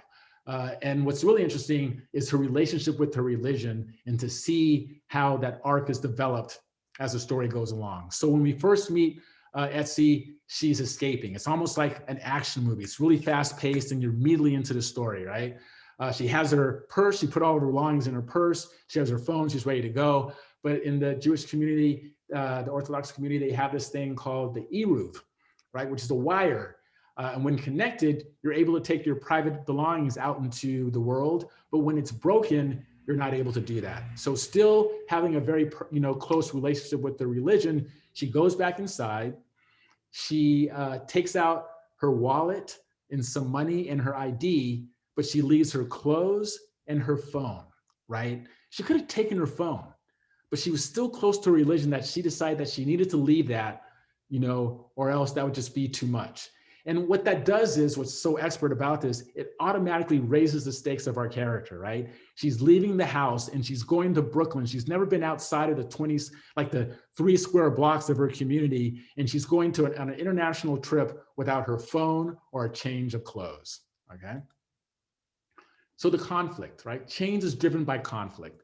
The more formidable the conflict, the better, right? So it's more interesting to see a character climb over a 30-foot wall rather than a 3-foot wall is kind of the example I'll leave there. I'll use, okay? So external conflicts for Etsy include her community, her husband and his cousin, and the outside world. And so these 3 conflicts are what's generating the story, right? So in the flashback, we learn about her community and how she came to this place of wanting to escape. And then the story about her husband and his cousin going to Berlin to find her and bring her back. And then the outside world is going to Berlin and finding new friends at this music school, and her wanting to join the music school. The internal conflict, sometimes a hero themselves can be their own worst enemy, and usually are: pride, idealism, love, in Etsy's case, doubt. Right? A young lady who's never been outside in the world, but knows she wants something different, but doesn't have the skill set to do it. And to see if she's going to be successful is what's part of the journey. The transformation. So, like we said earlier, if you have the external and internal change, this equals a layered character. And this is what you want to strive for. So I like to talk about, so during the pandemic with my sons, my wife and I, we had movie nights, and we would show them some of the movies that we, watched growing up. And one of the movies was Die Hard, which kind of really informed a whole genre of movies, the disaster action movie, right? For a long time in Hollywood after Die Hard, it was like, yeah, it's Die Hard in a school bus. It's Die Hard in the airport, it's Die Hard at a ski resort. Like, that was really a whole genre, okay? And so we watched this movie, and it actually holds up because his arc is about a guy, right? He's a blue collar guy, he's a cop. His wife is rising the corporate ladder. He's coming out to LA, where she's kind of transplanted her life to see what's going on during Christmas. And he finds out that she changed, that she's not using his last name, okay? And this starts a fight. They get into an argument, and she storms out of the office. And the first thing he does is regret that he got in a fight, because that wasn't his intention. And he's about to go apologize to her, and all hell breaks loose. So this is a story about a guy who's trying to get back and save his wife so he can apologize to her. Like, that's what's driving him, right? And like, we can all relate to that. If our wife was in jeopardy, we'd want to save her, or our husband. All right, let's bring it up to 2021. But again, that emotional arc is what's driving his character and makes him layered. And he goes through hell, right? He comes in and he's fully dressed, and by the end of that show, he's like in a ripped t-shirt with blood, no shoes, glass in his feet. He goes through a real transformation, a real change. So with Etsy, if you look at her transformation, her external change is escaping to Brooklyn to live with her mother. Her internal change is being someone who didn't have an identity and literally finding her voice, right? And so look at her, right? If you look at her now versus the way we first met her, she goes through a physical change, right? So keep that in mind when you're writing your story, right? And when you get into production and when you're talking to wardrobe and the director, try to get your character to see how their stature changes as they grow and become more confident in themselves, or how they go through hell and they come out the other side, successful, but they let some blood on the floor. Again, this transformation is internal and external. So back to the meat of what the character section is, the backstory and the traits. The backstory, again, so what goes on with the backstory sometimes when we get the pitches, and I'll say we've gotten pitch documents that were 50 pages to 100 pages long, and that's just too long. That's a book, right? All we need is the information that's going to inform what's happening in the present, right? Because that backstory is stuff that we either find out in the flashbacks or we find out in exposition, right? Some of the hardest dialogue to write where it doesn't sound like you're giving me backstory, but we get information about what happened in their past that's informing what's going on now. And we get that, oh, that's what's going on. Wow, okay, that makes sense. Okay, that's a real reaction, right? I know you've done, you've done that nod moment, right? Or you look over my wife and look at each other and be like, oh, that explains a lot. Okay, so again, just what's necessary, okay? The wants and desires, what motivates them, how they approach life, and the choices they made in the past that got them there. So I want to spend some time on traits because I feel that people just kind of gloss over this. They just go like, oh yeah, he's tall, jovial, and glass half full guy, right? I got to tell you, traits can really help you elevate your storytelling when it comes to character.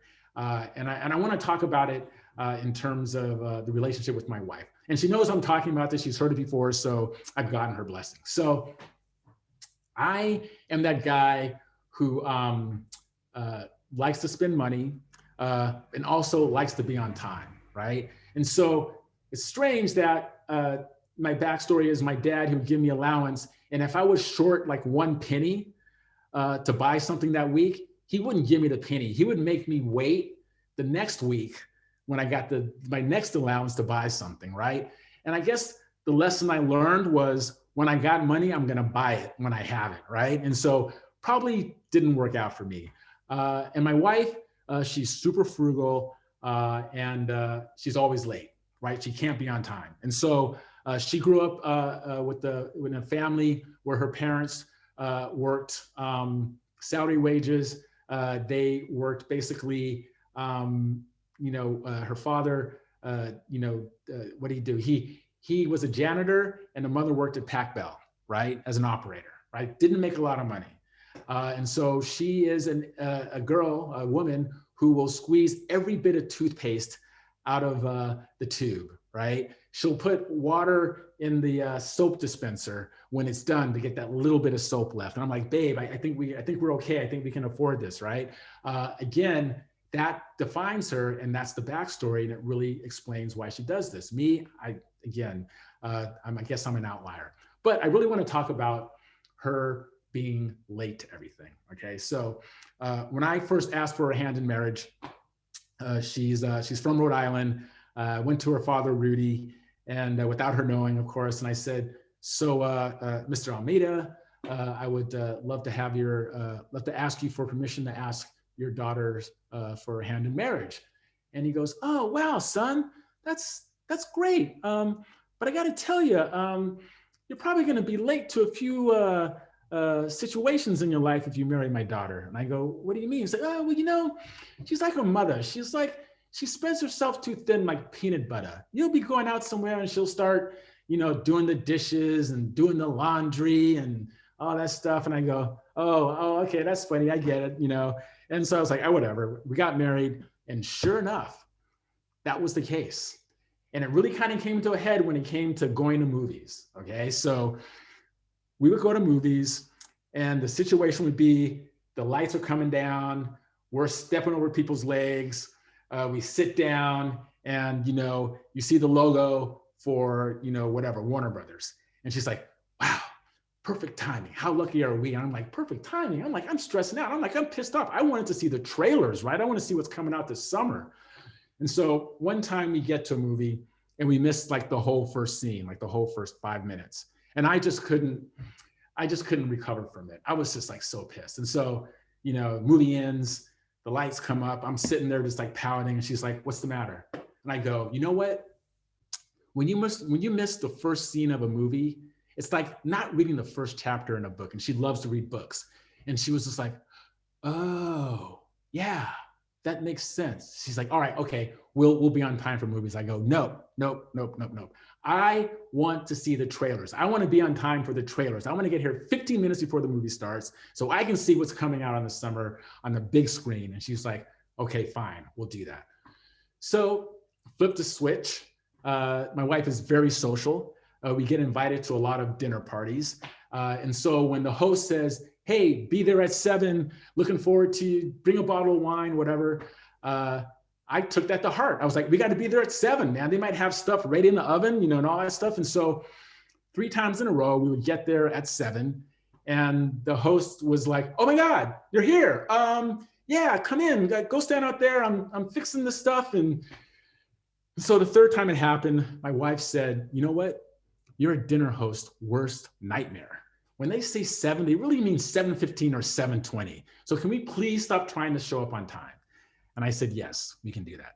So I tell you this story because you have 2 people, right, with opposite traits, and we come together, there was conflict, and we grew from an interaction, right? She decided that she would, you know, observe my wishes and get to the movies early, and I agreed that we can be a little late. And that is the stuff that's going to drive the conversation and the story of your characters if you pick the right traits. So be very strategic about those traits, and they'll pay off for you when you start writing them in the script. So there are 3 types of traits. You have the morality traits, you have the physical and emotional, and personality traits. Now the morality traits are perfect traits for to explore for emotional arcs, because check this out. You go from honest to dishonest, courageous to cowardly, compassionate to heartless, or you can go backwards, right? So if you're struggling to find what a good arc is, look at your morality traits, you might find the answer. The physical traits, you know, if we have this kind of idea of somebody who's tall, dark, and handsome, they should walk through the world with a lot of confidence. But what happens when they don't walk through the world with a lot of confidence? There's a lot of insecurity there. So now the audience is like, okay, what's going on with this person? Because they're not, you know, they're not what I expected. And some backstory is going to reveal what happened to them. All right. So subvert our expectations with their physicality. And again, it makes that character more interesting. The personality. So think about if you had somebody who's friendly, glass half full, and always happy. You put them in the same room with somebody who's always unhappy, who's glass half empty and not so friendly. There's going to be fireworks, right? Because it's just going to, the odd couple is a perfect example of that, right? Get people with traits that are the opposite, and it will help tell the story and make the characters more interesting when they interact. So I was trying to figure out what the traits were for Fleabag. And I realized after watching the first 5 minutes that she actually looks at the camera and tells us, she says, I'm a greedy, perverted, selfish, apathetic, cynical, depraved, morally bankrupt woman who can't even call herself a feminist. So if you look at that on the page, you're like, okay, maybe that's a little too interesting, right? But she's also charming, adventurous, funny, and most importantly, she's honest. She's the most honest character in the whole place, in the whole series. Maybe besides her sister, but her sister has her own thing and she's not the lead, but she tells it like it is. And we respect that. We like a person who kind of tells it like it is. And she's also a woman looking for love, and she's doing it all wrong. And we respect that too, because we're all looking for love the wrong way, right? It's so hard to do. And especially in that 2nd season, it's just amazing. Oh, don't tell me this is going to do this now. Hold on. This might take me out of my screen. All right. What's going on, Chris? I had an update and it just, it takes me out. I just need to get Oh, back. no. Yeah. Apple strikes again. Yeah, it's horrible. Oh, there we go. Cool. Okay, so yes, so that's it on character traits in Fleabag. And if you want to explore the character arcs, I just stole this from Etsy's character study. And again, the character arcs are good for us because it gives us an idea of what how large is that character arc? Is it a small one? Is it a big arc? And I got to tell you, we're more invested in the bigger arcs and the ones that offer a more difficult way to get there, right? If there's an easy way to get to the beginning arc to the end, probably not a very compelling story. So again, think about what those arcs are. And look, when you get into, if you sell it to us, you get into development, you can obviously readjust it. But chances are, if you did your jobs right and you really like the story you want to tell, these arcs are going to stay in place. So the character dynamics of your all the characters. And I like to talk about Walter White when we talk about what the relationship is to the hero. So with Walter White, the most important relationships are his wife, his son, Jesse, his partner, and Hank, his brother-in-law, right? And so with his wife, she is the one who wears the pants. She's the dominant one. She's the one who calls the shots, right? But that is a wife relationship. That is a relationship that we all know. But how you define that relationship makes it interesting, right? They could have gone a million different ways how that relationship could have gone. She could have been more demure. But if she was more demure, that wouldn't have told a story about a guy who had just kind of given up and life was kicking his ass, right? His son growing up, always challenging him on, why do we have cold water? When he finds out he has cancer, he's like, calls him a pussy for not wanting to take the chemo. Again, always challenging his manhood. And then there's Jesse. I'll say Jesse for last. Then there's Hank, the brother-in-law, who literally questions his manhood. Walter at one point asks if he can hold a gun, and Hank goes like, well, only a real man can handle a gun. And again, all these characters are questioning his manhood. And then there's Jesse, which is the the teacher-student relationship, and slowly turns into a father kind of son relationship. And what's really interesting about Jesse is the story goes is that he was going to die in the first season, but they kept him around. And I'm glad they did, because what they discovered was Jesse became the moral center of that series, right? And you could measure how far Walter White was veering from the moral center by the way Jesse was staying steady, right? And I think it's one of the brilliant discoveries I think ever of episodic storytelling. So if it's an ensemble, tell us how they compete against each other. Really like, office dynamics, who likes who doesn't like who. Casa de Papel, our money heist, is a perfect example of this. And this is Casa de Papel is also a good example of when you have characters going for the same goal, but with different motivations, this makes great conflict, right? Great drama. Because if you've ever seen this, it's almost less about them getting the money and more about how are they going to survive each other getting the money, because they all have their own different things going on. And again, keep it short. You don't need to get into the details of the story just yet, because you're going to have the opportunity to do that in the next section. And that's it. So let's take a 5-minute break. I have, it's 9:43 my time. Why don't we just come back at 10:02? So let's take a 7-minute break. All right. I'll see you guys later. All right. Sounds awesome, Chris. Thank you so much, you guys. I'd love for everybody to start typing in what you're enjoying, what you're loving so far. And, while I've got you guys, before we move on to the next part, I wanted to share with you guys some of the stuff that we have coming up here on Stage 32. I do see a lot of familiar faces, which is really cool, in the chat box from all over the world. And I do see some new faces, which is great as well. For those of you who aren't familiar with Stage 32, Next Level Education, we offer education like this every single week, anytime between 5 to 7 times a week, about all areas of the entertainment industry. And I just wanted to share with you guys some of the really cool stuff that we have coming up. I'm going to go ahead and share screen with you right now. Okay. So for those of you guys, who are not familiar with Stage 32 education, you can access it at any time under stage32.com/education. And I'll put the links here in the chat box for you guys. But like I said, every week we have anywhere between 5 to 7 classes and webinars going on with some of the top people in the business. And just to kind of point out some of the stuff that we have coming up, if you work in the sci-fi space, I have showrunner Mickey Fisher.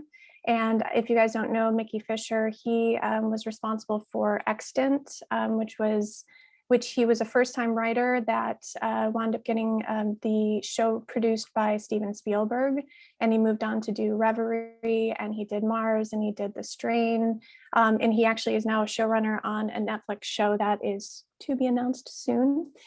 He's going to be doing a two-part class, an interactive class with everybody, where he's going to be breaking down writing sci-fi, and then also taking that group and doing a mock writers room where you're going to be breaking story in sci-fi. So I'll put a link in there if anybody's interested in taking that.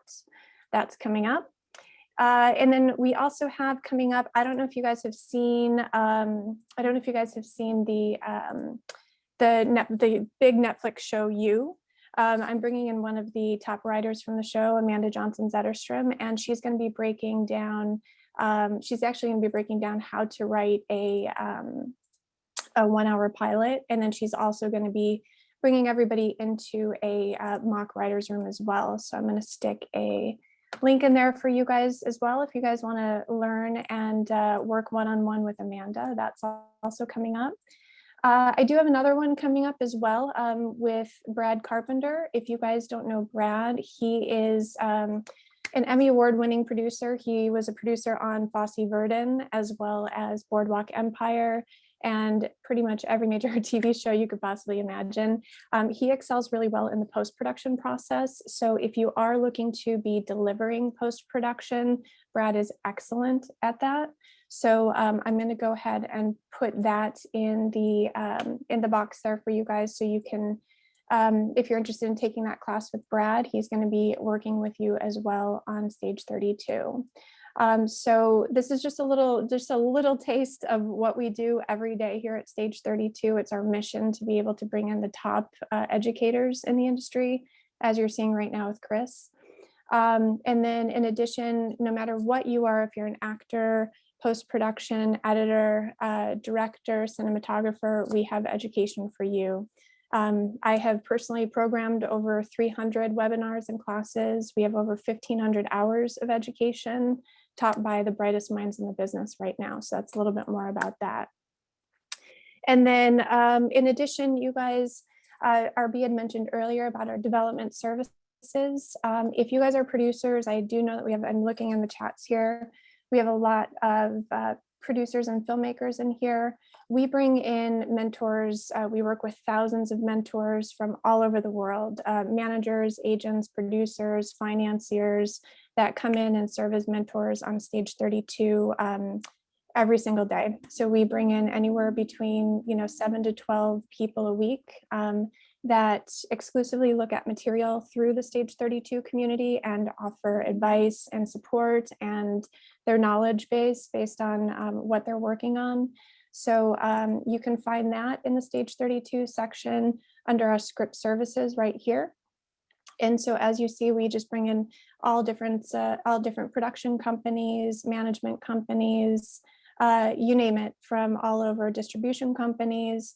We bring people in from all over who are either looking for new material, looking for new scripts that have produced stuff for streamers, for network, for everything. And it is, if you ever want to work directly with them and get thoughts and get feedback on some of your projects, you can work with us at any time on Stage 32. So we have been doing this now for 10 years, and we have helped launch and incubate thousands of projects through the platform. So that's a little bit on a professional level. And in addition, if you're not familiar with the networking side of the site, which RB had told you about, we do have the Stage 32 Lounge here. So that's /lounge. We have over 150,000 discussions going on about everything that you can imagine within the industry. So you can network with your fellow creatives. And as you can see, it's just the most active community and most positive community in the planet. So I just wanted to share with you guys a little bit about some stuff that's coming up here on Stage 32. We look forward to having everybody here on the site. I know the site is going slow. You guys, I keep reading the chats here. So there's just so many people on this webinar right now. So, bear with us. We just, we're seeing an influx of traffic. It will balance itself out. I know that our tech team has been working on it. And so when we do, we're going to send you guys an email at the end too, so you have the links. It's just clearly you guys have a passion for Netflix right now. So there are so many people right now. But I will make sure that we get you everything that you need, so you have all of the tools that you necessarily need to be able to move forward. So, but as we're waiting on that, I'd love, again, for you guys, I'd love to read out loud here some of the stuff that you guys are saying. Mitch is saying, thank you, Christopher and Amanda, well done, engaging and extremely helpful. Get to Australia, as I'm sure there's many more value from people from Australia. Max, well, thank you. So thank you, Amanda. Thanks for all you do. You guys, we're going to get to the Q&A. I have already, leading up to this, I have a whole bunch of questions that have come in, and Harrison, who's our education director, he and I have been working here in the background, kind of finding the most common questions that are coming up. So I promise you, a lot of the main questions will be answered during the Q&A. So don't worry about that. We will definitely make sure that that's taken care of.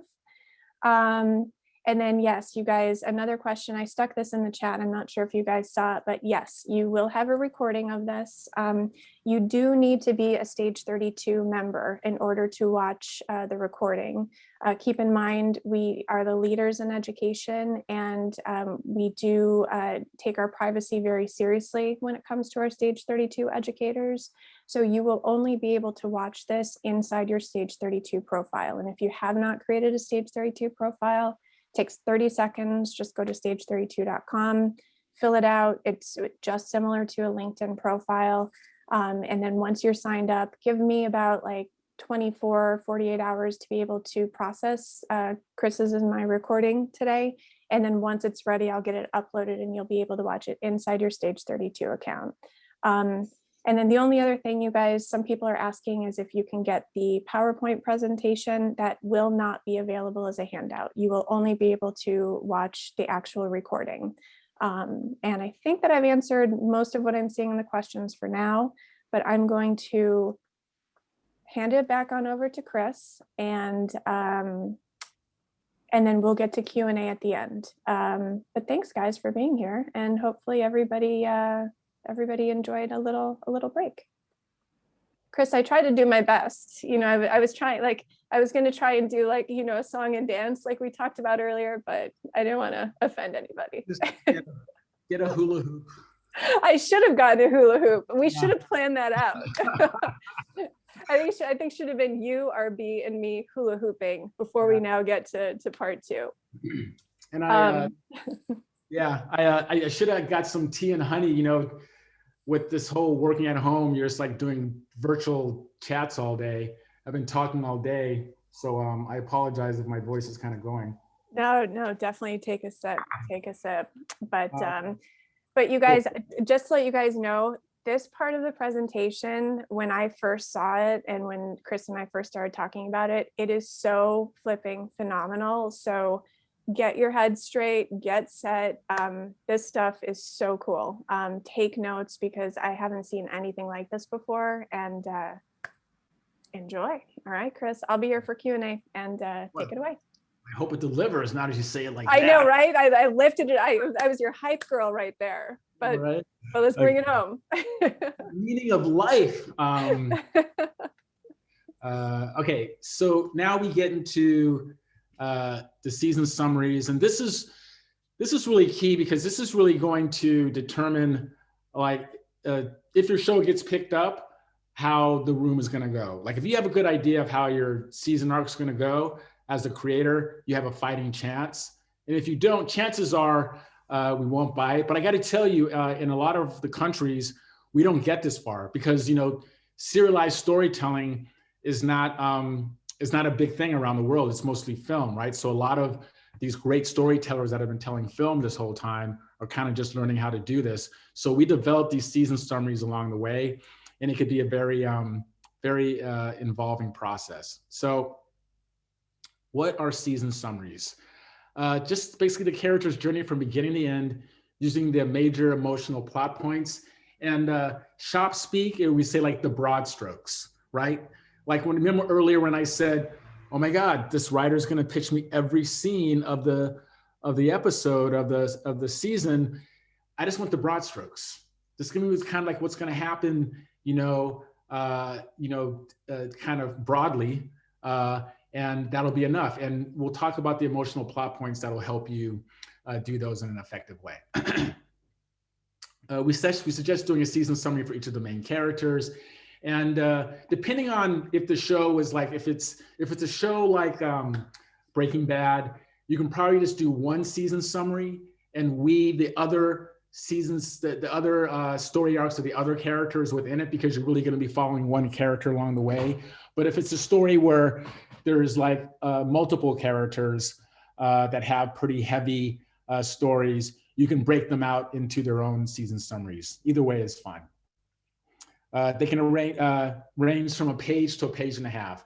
Try not to give us a 10-page season summary or a 5-page one for that matter. So my relationship with movies started with The Godfather. I was 6 years old, and my parents wanted to go see this R-rated movie, and they couldn't find a babysitter. So the plan was to dress me up in my sister, who was 2 at the time, in our pajamas, put us in the back of the Volkswagen station wagon. And I think they actually snuck us in too. That was like a trick, right? You just put the covers over us. They don't have to pay for admission. But the idea was they'd pull in and we would fall asleep and they can watch this R-rated movie. So me being 6, not wanting to pass up a chance of seeing an R-rated movie, I stuck my head out from under the covers and I watched this movie where this guy comes to this Italian wedding where all this stuff is happening. James Caan is having sex in the closet. Like that was new.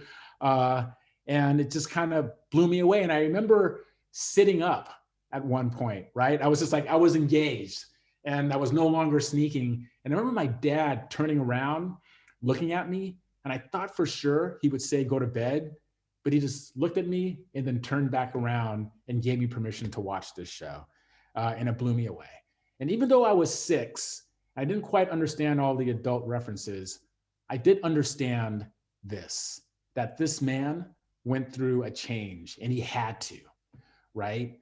Because he had to do it for his family. And I remember saying to myself, I love this. I love movies. This is amazing, the potential of it, and look at him, right?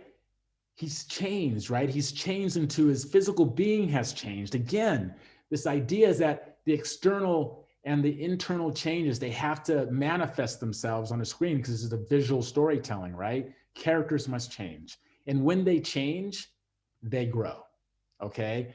For better or worse, and that's the experience that we grab onto. So when I was working at NBC Studios, I got the script Sopranos. I remember the agent calling me up and saying, hey man, I got this script about a mobster. David put a lot of time into it. Tell me what you think. And so I remember reading it over the weekend and closing it. And I was just going like, I've never seen anything like this. I mean, we have to buy this. I couldn't wait to get to our Monday morning meeting and telling my boss to like, we have to buy this. And so we get to our meeting and Chris is like, who's read what? And I go, I got something. It's Sopranos. It's about this mobster, and he's going through a therapist, and his family, they're all messed up. And he goes, wait a minute. He's a mobster? I go, yeah, he's a gangster. It's really cool. And he goes, Chris, nobody wants to see a gangster on television. They want likable people. So remember, I worked for a broadcast network, and that was a note that we gave on a weekly basis. Well, they're not likable enough. And of course, this is a show that NBC couldn't have bought. HBO bought it, and it really changed the course of television in many, many ways that nobody could have even predicted, right? So we went from sitting in a room, okay, for 3 hours, captive audience. You pay your money, and even if it's, 63 Rotten Tomatoes or whatever it is, we'll sit there and watch it because we made the effort to go out there and watch it, right? But when you're sitting in your house and something sucks or is even average, you can turn the channel, you can go outside and play, right? So if you write something on television and people are telling their kids to go make their own food, right? And they're telling their friends, don't bother me because I got to watch, Sopranos so we can talk about it on Monday. And I'm going back way back before we had Netflix, right? Where we had to watch things at the time they were shown. And I still think that's the case, in lots of parts of the world. But again, people were driven to watch this show every Sunday night so they can talk about it with everybody during the week. And then that next Sunday, they would, wait to see what happens, right? So then you have Netflix, okay? Where all of a sudden you can watch something anytime you want it. You can watch all the episodes at once because all the episodes are given to you. And it gave agency to the viewer. So just going back to my point about if you write something where somebody's watching it at their home and they feel compelled to watch it and make excuses to watch it, I feel that that's more iconic than making a movie because it's a higher bar, right? You need to, there's more opportunities for people to do something else. But when you're in a movie, you can't go anywhere. So if you write a television show and you're making news and everybody's talking about it, I say kudos to you. And I'm not taking anything away from making a film because I know it's hard, but it's harder to make a television show because you're going from telling a story from, Godfather's on the long end, but from an average of an hour and a half to 2 hours to having to tell a story, potentially 40 hours over 40 seasons, 4 seasons, right? And so as we go out into the world, I'm talking about Netflix and making content, with filmmakers, this can be very daunting, right? Because all of a sudden you're like, well, I've never done this before. How can I sustain the story? And so I like this quote by Todd Kessler, who created Bloodline for us. Instead of focusing on individual episodes, think of the whole season as a layered 3-act story. And so if you look at this, I'm sure you've seen a version of this somewhere where you have the 3 acts. This is for film. You have your in the climax, you have your inciting incident, your midpoint plot twist. At the bottom, you have the setup, escalation, confrontation, and resolution. And online, you'll see Act 2 just be confrontation. But I like to believe there's an escalation in that first part of the Act 2, to get to the midpoint where the character actually starts to confront, his challenges. And then, of course, you have the resolution, the denouement, and all that stuff. So what happens when you take a season and do the same thing? And so if you look at the bottom, right, in red, and this is just me just saying if it's 8 episodes, because that seems to be the average these days, how would I break it down without knowing anything about my story? I could say, all right, the first 3 episodes will be setup. Episodes 4 and 5 will be escalation. 6 and 7 will be confrontation. Episode 8, resolution. And just by doing that simple thing, you take the power away from the series, and you have the power because now you know what kind of story you need to tell in what episodes. All right. So now you're right then you're given it, you have information about, okay, this is what I need the characters to do. And that can be very empowering versus I have no idea where the character is going to be in their story arc in what character, in what episode. All right. And of course, the other difference is you have a cliffhanger.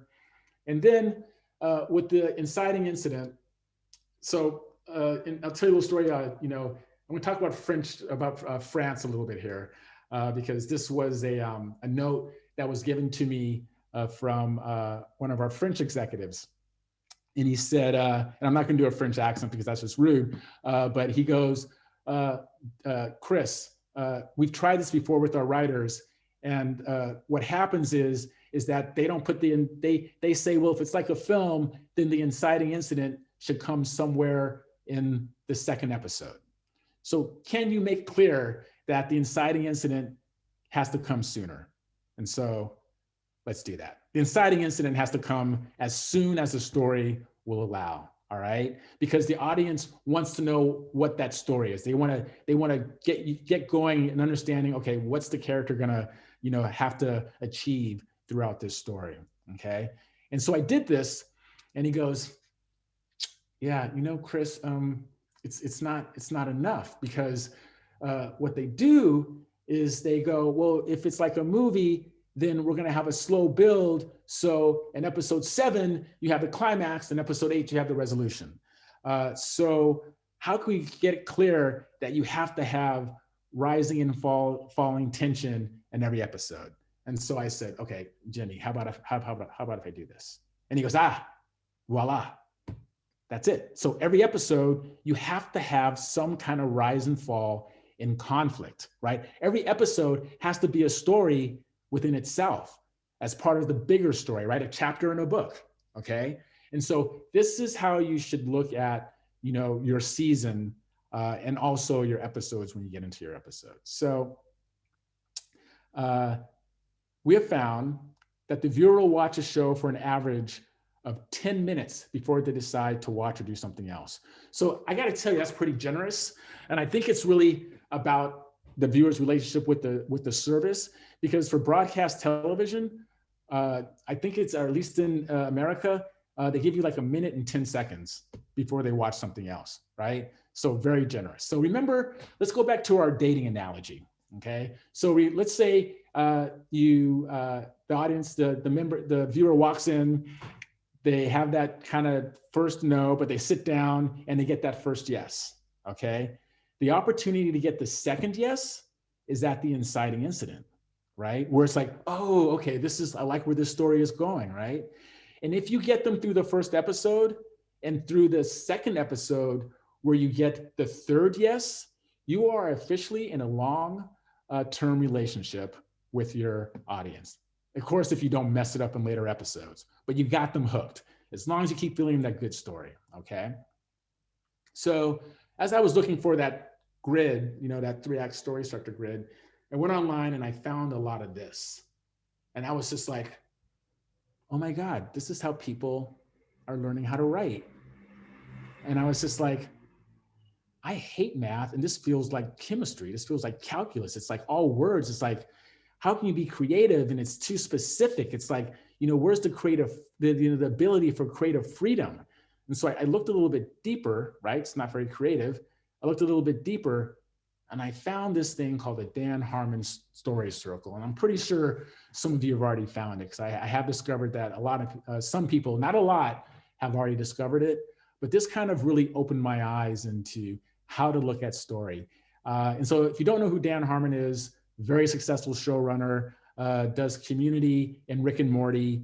And he created this story circle that basically just took like the hero's journey and kind of all the, things that Aristotle and all the other, philosophers have written about story, and he just kind of put it into this simple kind of dynamic. And I like to call these things the character prompts, okay? And so let's go a little bit deeper into what the character prompts are. So the you is a very proactive noun, right? You. And I like to think it's the you because you are going to go on this journey with the protagonist, and we hope as the writer that you identify with the protagonist, right? Like it's his or her journey resonates with you in some respect. And so we meet them in a place that they know. And they discover a need, or that gets them, or a want that gets them to having to, go find their goal. And that's the go, right? Then they enter into this unfamiliar situation, right? Into the chaos. And so Dan Harmon, he calls this search, where they're searching for the goal. And there was kind of like it didn't really translate in some languages. And so I put struggle, which I think is the same, because this is where the character struggles to find, what their wants and needs are. And they find what they want, okay? They actually obtain that goal with some respect, but then they suffer. And Dan Harmon calls this take. And again, there was kind of like this, the language didn't quite translate. I think this was in Thailand. And so I went with suffer, and they pay a heavy price for it. So it doesn't always have to be death, right? It can be a romantic comedy, and they finally get together, but then they realize that one is being called to go work in the Antarctic, okay? And so that could be a suffer, okay? And so, but how do they return? Like, how do those lovers get back together? How does the hero save the girlfriend that was kidnapped after they got the goal? And this is where we see where the hero proves themselves, and we really learn a lot about them. And this is where the real growth happens, okay? And then there's a change, right? The growth. And they come out of it, for better or worse, having changed, and they end up with the new you. At least when we get, yes, they end up with a new you, but in television, that new you is kind of always happening, right? The character's always growing and becoming something a little bit different. And so if you layer in the Act 1, Act 2, and Act 3, it kind of looks like this. And I do believe episodic storytelling lives in the chaos as much as possible. And I almost want to like not even put in Act 1, 2, or 3, because if you fill in these prompts with the right creativity, you're going to get the story that you want. And you're not trapped into, oh, well, Act 1 has to be this long, or Act 2 has to be this long. It's no, just tell the story of the character in that moment, and we'll be satisfied. And of course, you might get notes if we feel it's too long and all that stuff, but that's part of the process, right? So why do I like this? I like it because it allows you to plot from the hero's emotional state. It forces the hero to be proactive, and it focuses on basic human motivations, actions, and consequences. So why don't we do the story analysis for the season first, okay? Because I want to show you that the story in the macro is the same as the story in the micro. So we meet Walter White in a flash forward. It's not the actual beginning of the story. And we know we do this sometimes where it can be done in the script, or it can actually be done in the editing room when you get a cut of the pilot and you realize that, wow, him waking up in bed, then having breakfast, and then going to school, and then going to the car wash can be really boring. So why don't we steal something from, that's happening in the future that's really provocative, put that up front, and then go back, 3 weeks ago. Okay, I'm not saying that's what happened with Breaking Bad, but I've had that happen to me in my travels as a development executive. So the real story starts with him in bed. It's a man who is he's awake in the middle of the night, and that's the universal story of, here's a man with a lot on his mind, right? And then we find out in breakfast that he's turning 50, okay? He's in a midlife crisis. And then we discover that he's a teacher, and he's really brilliant, but it's being wasted on these students. And then to add, the humiliation, he's actually working at a car wash to make ends meet, and he's washing the wheels of one of his, privileged students. And then there's a sad sex scene, which we'll talk about a little bit later, but this establishes our character like in the first 10 minutes. We know exactly who Walter is, and he is a sad man. And if he stays this way, he's going to die this way. And so we really feel for this guy because he seems like actually a really nice guy, and it seems like life just keeps giving him hits. And life does. He discovers that he has cancer, right? And he's just kind of like, doesn't know what to do. He's like literally looking out of this window at this sucky, humiliating job. And there's no dialogue here. They let the audience, fill in the blanks. And we all can, right? We all have some relationship with cancer. We've either known somebody or we fear it, right? And if you're a parent or even as a child, you know that, what it's like to, leave the kids before they grow, or a kid knowing that what would it be like to lose your father to this devastating disease. And so in that moment, his boss asks him to do something stupid. And he's like, you know what? I'm out of here. Suck this. And he does what we all would like to do and quit our job. And like, I would quit my job and become an international set photographer, but losing your disc with pictures isn't as compelling as going off and selling drugs. So he goes and he basically blackmails Jesse into being a partner with them to go make these drugs. And in this season, okay, the first part of the struggle is, how do I deal with this drug dealer? Because remember the conflicts, right? The central conflicts are the drug world, the family, and the law, okay? And so I remember when I was telling a friend of mine, this guy named Jay Ferguson, I was like, hey man, this is when it first came out. He's like, hey man, you got to watch this show called Breaking Bad. It's kind of crazy. He's like, oh, that's the one about the teacher who becomes a drug dealer, right? And he's like, I don't believe it. And I go, just watch it and tell me what you think.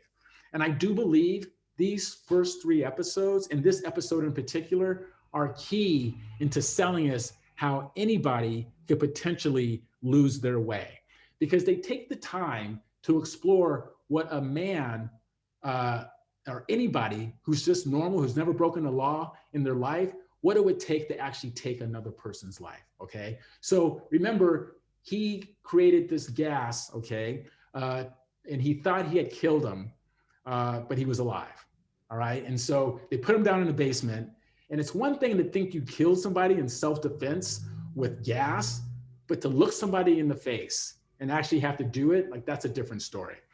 And so he goes through the whole process of, how do I do it? And even writes on a piece of paper the pros and the cons, right?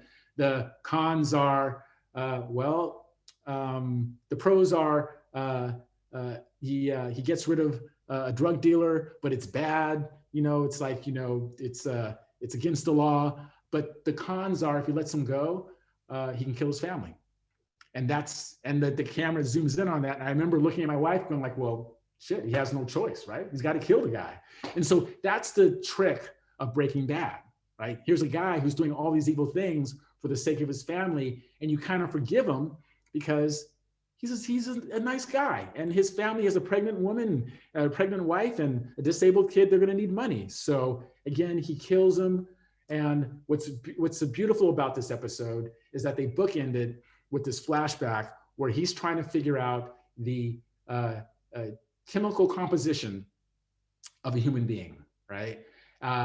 And they're trying to figure it out. And at the end of the first flashback, they're like, all right, let's figure out the rest. And the last flashback, they come to this point where they're missing like 0.03% or something like that of some kind of chemical. And his girlfriend at the time goes, well, maybe that's the soul, okay? And this is after he had killed a guy. And after she says that, it comes up on a scene where he's on a bridge, he's looking out over the horizon, and we understand that he just sold his soul. He just lost his soul a little bit, that he came to a point of no return, right? Once you murder somebody. Again, I think that was brilliant storytelling. And so the family conflict is one that we're all familiar with. It's like whether to have chemo or not chemo, right? It's kind of it's a life choice. It's kind of like, if I take this thing, I know it's going to be horrible because this devastating chemical just ravages the body. And he's a chemistry guy, so he knows. So, but they eventually convince him to do it because the baby's on the way and she wants him to be around as long as possible to see the baby. But that, sends him into debt. And there's even an opportunity for him to get money free of charge, but he turns it down, right? And why does he turn it down? Because he's too proud. Remember we talked about those internal conflicts. Sometimes the character is their own worst enemy. Little did we know that this idea of his pride would ultimately be his undoing. And it really comes out in spades in that last season of the series.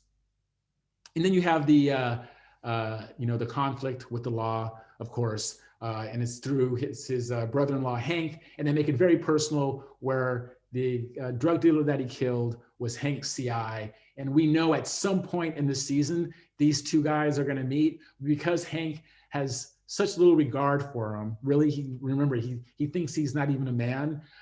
He basically doesn't discover that his brother-in-law is Heisenberg until, the last season. So again, they just give us a taste of it in the first season, understanding that there's a long story to tell here, and they tell it masterfully. So they find success by selling drugs in the desert, right? So he can pay for his chemo, but it's not enough money just to sell drugs to people on the corner. And so he tells Jesse to go make a bigger deal. And he goes to Tuco, who is completely insane. And the suffer begins when Jesse is put in the hospital, and Tuco steals the drugs. Now, the drugs are important to Walter White because they're hiding the lie, right? He's told his wife he's able to pay for it, but insurance can't pay for it. So he needs to get this money back so he can sell it and keep the lie going. So how is an everyday man going to get the drugs back from this crazy drug dealer? Well, we go into a superpower, right? The return. He creates a crystal that can explode, blows up Tuco's headquarters. And Tuco, being the maniac that he is, goes, you know what? That's kind of cool. And you got good drugs, how can we make a deal? And so Walter, being greedy, goes, I'll give you twice as much. If we can make this deal. And Tuco's like, yep, we'll do it. But if you don't deliver, I'm going to kill you, right? The stakes have to be high. So they have to go and steal the chemicals to make the drugs. They're successful, but it wasn't easy. They go through a whole thing of having to sneak onto this secured facility, but he's successful. And he literally goes, look, he goes through a physical change. Heisenberg, he wears a hat, the sunglasses. Again, see how your characters can change physically, right? The external change, that manifestation of who they become. And so what's going to happen now that they have to work with this crazy drug dealer? Tune in next season to find out, right? Your season has a cliffhanger. So you take the you and the change, you go from no money to money, no respect to respect, powerless to more powerful, all by cooking meth. And if you take the circle and smash it down, this is what it looks like. But again, just focusing on the bottom, that's the story. You just fill in the blanks.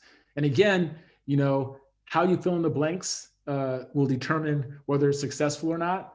You still have to use your creativity and a lot of energy. So if this is interesting to you, take the no cards. I know everybody has maybe done this or entertaining doing it. And I do recommend doing a no card because it forces you to make the thoughts concise, okay? You don't want to write a lot of information at this point. You just want to get right to it, right? And so you go, the place where the hero starts, right? How are you going to set them up? Just put them like one sentence for each setup. And then go for the change, right? What's the want and what's the need, the internal, the external and the internal, and then put them up on your board and fill in the blanks. All right. And you're kind of just like thinking broadly here, because once you get the broad strokes, then you can dial in and get into the details and do that for all of your main characters. And once you do that, you will have the emotional plot points, which will serve as an outline for your season arcs, right? So now you take all of these broad strokes and then you just put them into your prose and kind of fill in the blanks with more creativity as you start to think about, oh, this can happen and this can happen, right? But you're not doing it scene by scene. So the pilot is something that you should think about also with your pitch to be able to talk about. I know in a verbal pitch, we like them to talk about it as well. And you might want to even put a little bit of energy into talking about it for your pitch document, but just the broad strokes, okay? So it's the most important episode of your series. We've been talking a lot about it. It's like you have to grab them, at the get-go and don't let them go. And it's so hard to do these days because there's so much content on TV, right? But then you have a show like Ethos. I just want to stop here for a minute. You have a show like Ethos, which if you guys watch it, it's very slow starting, but for some reason you're just hooked. I think it's about the filming and who the actress is. It's just a strange experience. We're trying to figure out internally, like, why is it resonating so well?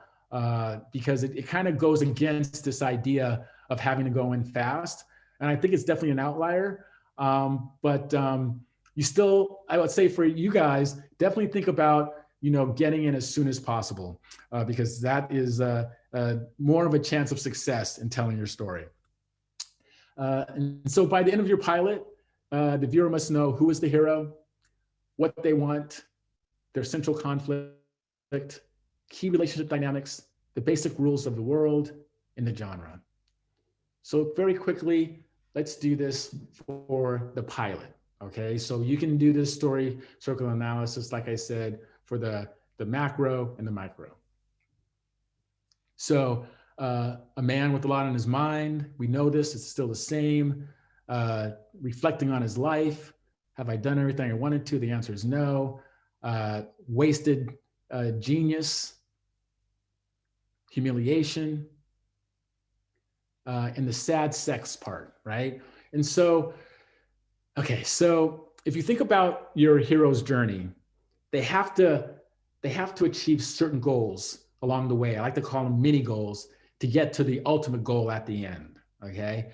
And I do believe for Walter White, Vince Gilligan made the decision that if you have a man who has checked out and literally has been emasculated, has like no libido, there's no way he can break bad without some balls, without some testosterone. So we need to jumpstart this guy, okay? And in this scene, he's literally falling asleep while she's doing this sad sex act, and she's online trying to win something at an auction, okay?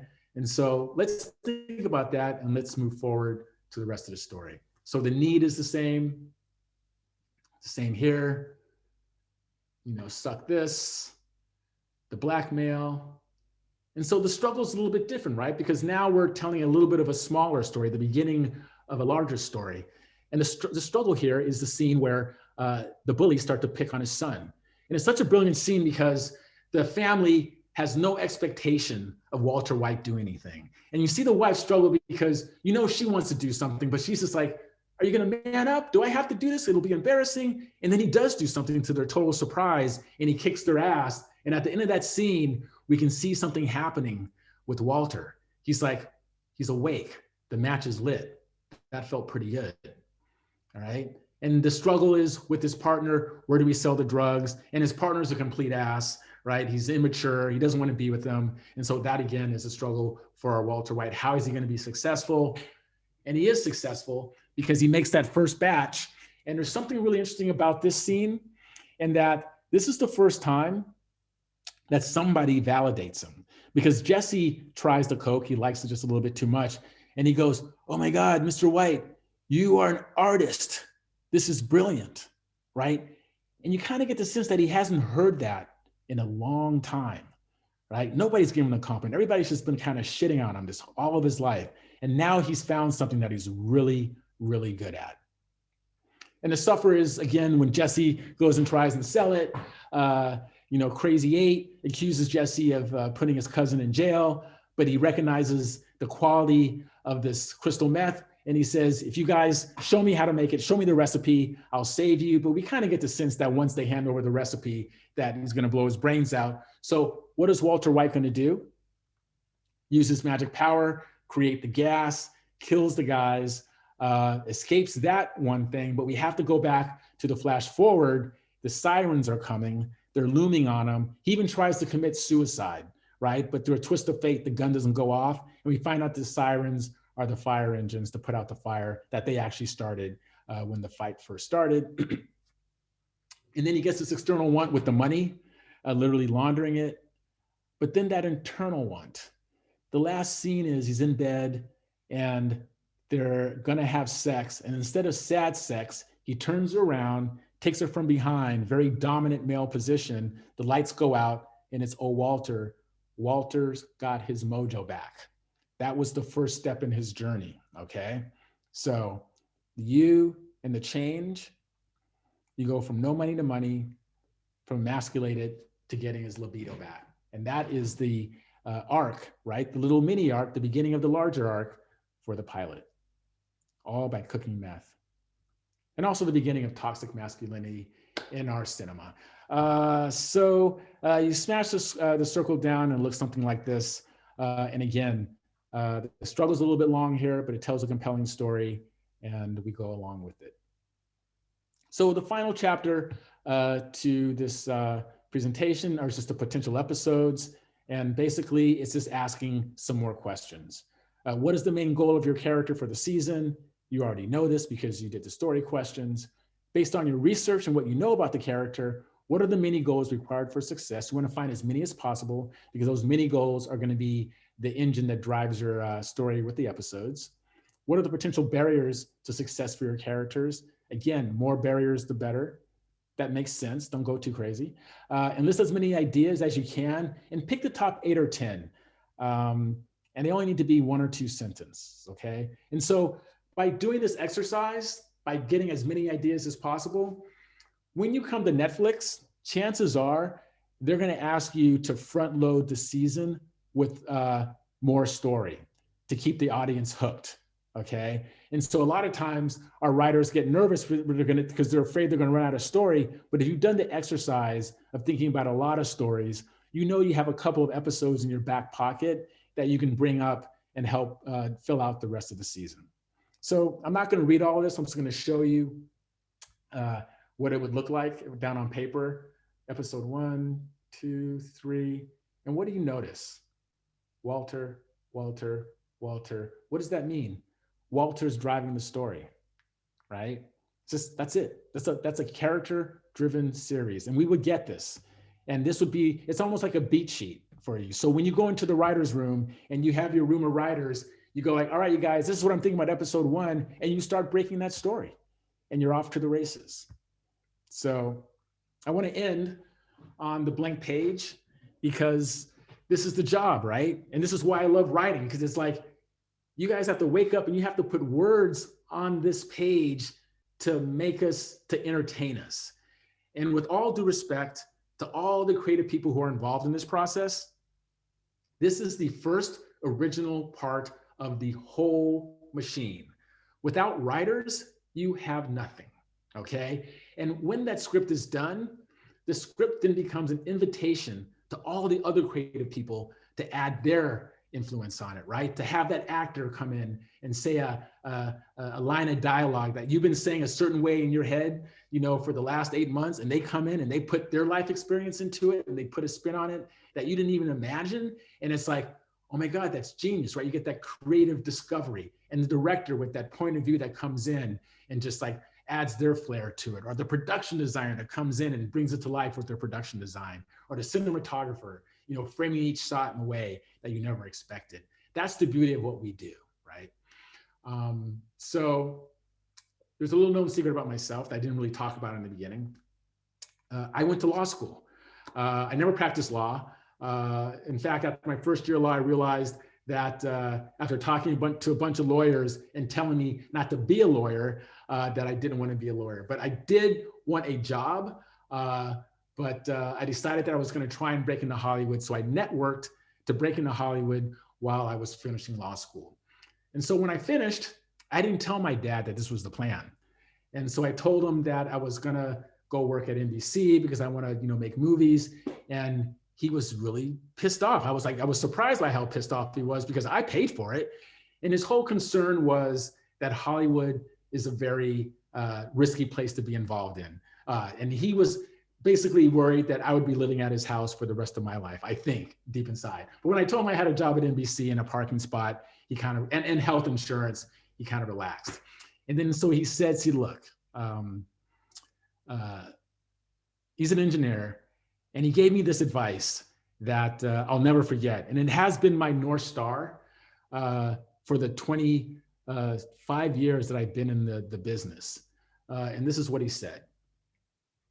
He said, stories about emotion. If you don't make them feel something, sadness, happiness, even anger, you have failed as a storyteller. And I got to tell you, people, that's the job. You got to make us feel something. If you're not making us feel anything, it might be a movie, it might be a television show in theory, but it's not an experience, right? You won't have my wife talking to the screen about what a character did and how pissed off she is that they actually did that. When I worked on ER and she met Eric LaSalle, she was pissed off at him for, you know, neglecting his mother. He was like, wait, I'm just the actor. So like, that is the power that you have, right? To create that connection with people in the world who are so desperately looking for something to take their mind off of what's going on around them. The pandemic was a revelation to us. We discovered that content was a utility, right?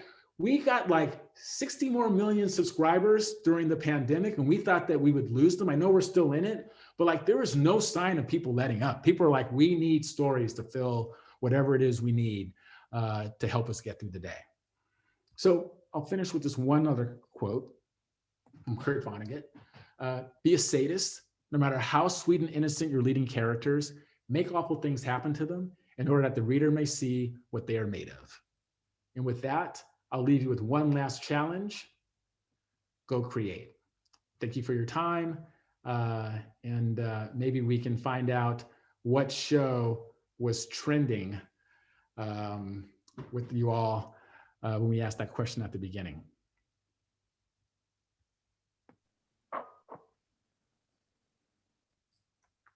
Awesome.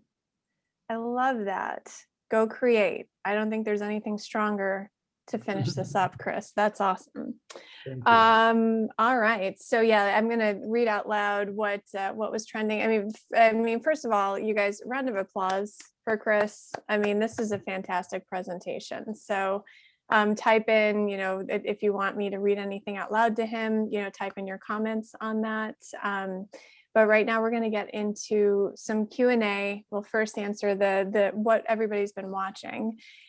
So right off the top, Queen's Gambit. I mean, there's so much Queen's Gambit in here, which is such a great show.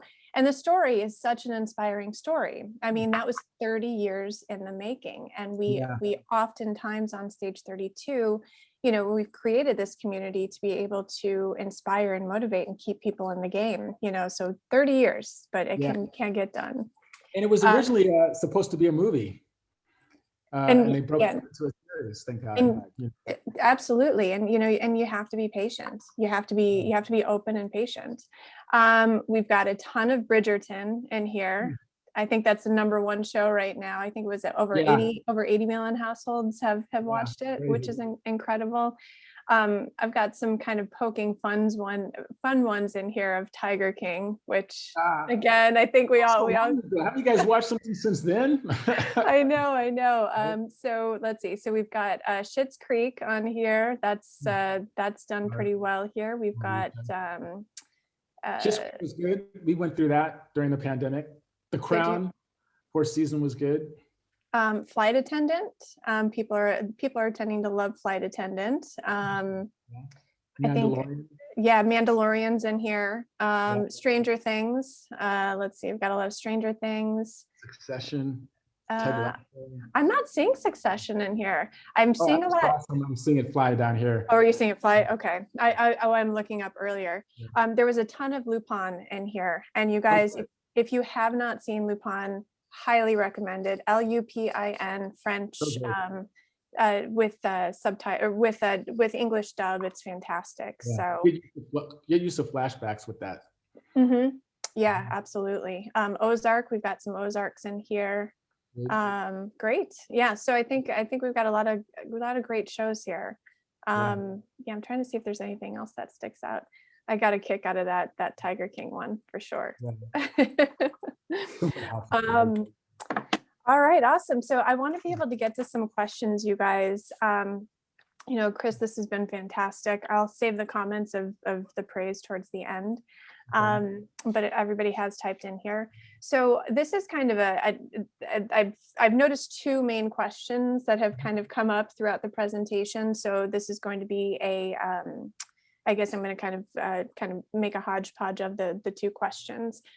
First main one that I'm seeing coming up here is, can you explain what Netflix is looking for in terms of like how to mold a show, like what type of content is Netflix looking for, and then does that change in different regions, because we do have you know, people here internationally? Yeah. So I'll answer that question by saying, has anybody watched Netflix lately? There's all kinds of stuff on there, right? And so I'll just say, I'll put it this way: we don't know what we're looking for, but we know when we find it. You know, it's not an algorithm like people think. What we decide to make is purely done on instinct. So Unorthodox is a really good example of a show. Like, that wasn't a show we were looking for, but it was a book, a German book.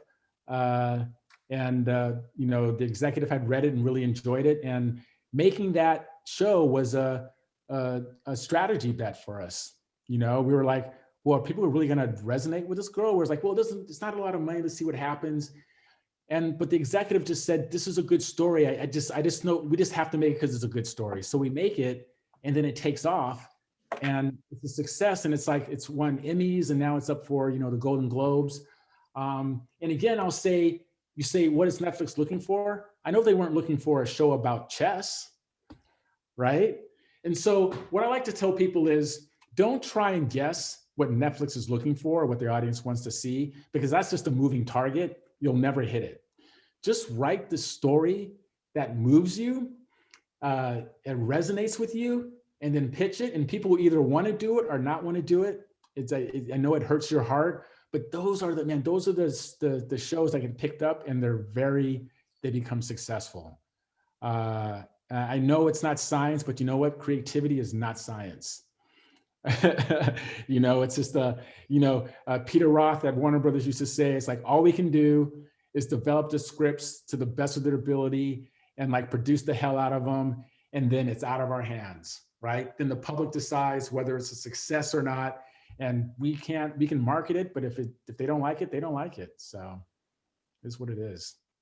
Well, and what's interesting is you and I were talking yesterday, even in the case of like Lupin, you have some universal themes, the story of a father and a son, and, a drive and a passion and Yeah. a legacy of bringing, making your father proud. And it's set in this really unique world. And what I think is great about that show is that it translates, even though it's French, it translates to all countries all over the world. So it's, that's a way to kind of look at it. You can even talk about Queen's Gambit, right? Yes, it takes place in the world of chess, but is that really the story? It's a story about a young girl who lost her mother in a horrific way and found another mother, right? That story with the mother was so surprising to me, because I thought I was going to go down this kind of, typical way, but it just, I don't want to give anything away, but it was such a beautiful relationship, right? And so it was about, motherhood and daughterhood. It was about one obsession of wanting to be the best, right? It's about a lot of different things that just happen to take place in the world of chess. You could have told that story about checkers, about playing handball. It's just, that's a universal story. So yeah. Completely. Yeah, definitely. And then now the second question that I have seen thousands of times come up here is, how does someone pitch to Netflix? Yeah. So I get that question all the time. No, we don't take unsolicited pitches because there's just legal things about that we can't do. Has to be submitted by an agent or a lawyer, or agent or a manager, and sometimes a lawyer if you can get there. But look, it's difficult to pitch to anyone for a reason. And it's just, it's just a reality thing. We can't read 20,000 scripts or ideas. So it should be a little difficult. There should be a little filter in terms of who are the best writers that make it to some kind of representation, that make it to us. Unfortunately, it's not, there's a little bit of a bottleneck there. And nobody likes the answer I give, but they all understand it, right? So it's just really kind of, banging on the door. And look, you guys are part of a community right here that has access to Netflix and probably all agents and other buyers, so get out there, pound the ground, learn how to network and find a mentor, learn how to nurture those relationships. That's part of the deal. And the ones who do it are successful. And I will say this, if you keep trying, this town, this world, I guess, because I was used to Hollywood, we spend a lot of money trying to find these things. We're online looking for ideas. Agents are doing it. So if you truly have some talent and you keep at it, you'll get discovered. Because what I realized when I was doing the Warner Brothers workshop, and I was working with all the other people who had their workshops at the studios, we were always talking to each other. We all knew the top writers. They all rose to the top, right? And so the good writing does float to the top. There is definitely an algorithm, if you will, with good writing. It does resonate. So.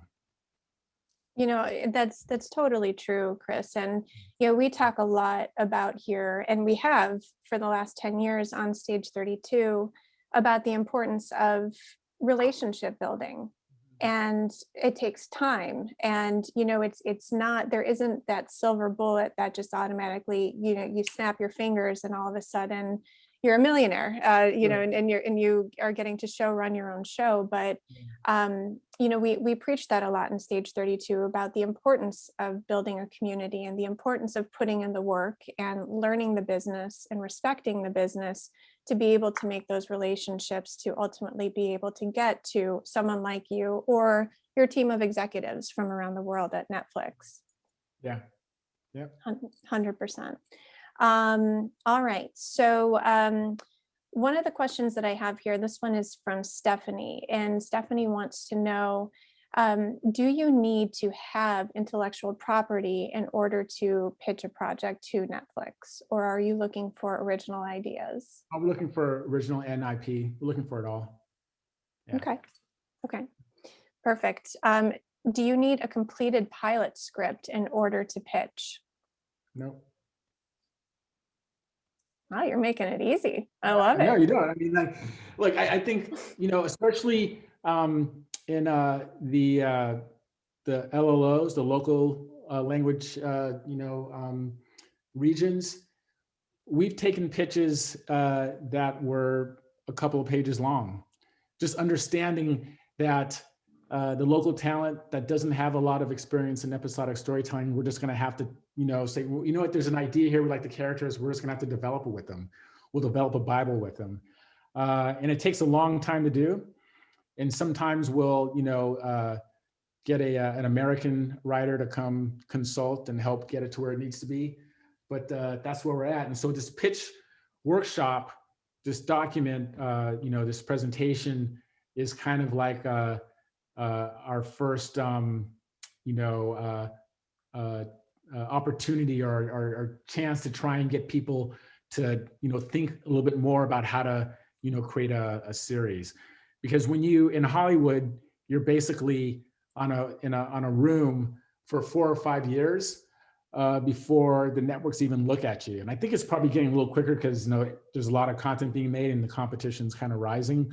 But you have some work experience before you even begin to pitch, and so you're developing your craft, and how to think about a series, because if you sat in a room and spent hours and hours and hours of working with an established showrunner and upper level writers that show you how to do it, by the time it's your opportunity, you have a pretty good shot doing it. But in the rest of the world, they're just doing it from ground zero. So that's where we're at. Awesome. And, I'm still getting a ton of questions about getting to Netflix. You guys, just so you know, we do have a ton of resources on Stage 32. We have blogs, we have a lounge, we have Stage 32 webinars that really break down the process of what it is that you need to be able to try and find representation. As I mentioned before, we do bring in executives every single week, anywhere, up to 12 executives each week. So, our biggest piece of advice is to be very active on Stage 32. You get out what you put in, but we are the leading and largest online community of incubating and connecting creatives and professionals. So I know you guys keep typing these questions in, but I think that's going to be our biggest piece of advice for you on that. And look, if you're having problems with agents, look to producers. Just 6 degrees of separation, 3 degrees. But producers are a good way, especially in the around the world, to get to us as well, because we work with them. But yeah, or use the resources here. Use any resource you can. Yeah, definitely. Now I've noticed I'm going to combine a bunch of kind of comments that are coming up and down in the chat box. When a project comes to Netflix, is there an advantage? And this is actually coming from some of our executives that I see within here. isn't an advantage when the project is already packaged. So for example, you have the script, you have the Bible, you have, let's say, a showrunner. Does that, are those looked at more favorably or versus having just a script? Or can you talk a little bit about like when you have a package? Yeah, that's a good versus question. not? I think, the more elements you have, like, like you said, if you have the Bible, you have the showrunner, somebody we know that they can go run it. Because like, look, there's the relationship we want with the writer is we want to trust you to go do it and like have as as light a touch as possible, right? We're not a company that overdevelops things.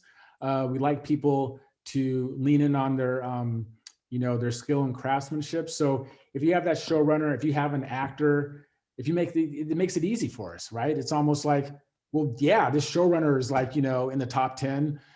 This actor or actress has a following. And if you have IP, it's like, and there's IP, then it's almost a no-brainer. In terms of scripts, if you have a script that's amazing, yeah, we'll find a producer to pair you with, and then we'll do the actors and stuff. We can get that later. But if you have a script and a voice that's brilliant, we're all about that. And what's interesting about some places in the world is that the writers are kind of looked at as plug and play. So, for example, in many countries in Europe, the writer is paid by the producer to write all the scripts, and it can take 2 years to do without a writer's room. They do it by themselves. They ask them to do many rewrites. It would never fly in the States with the WGA. And then they hand in that script.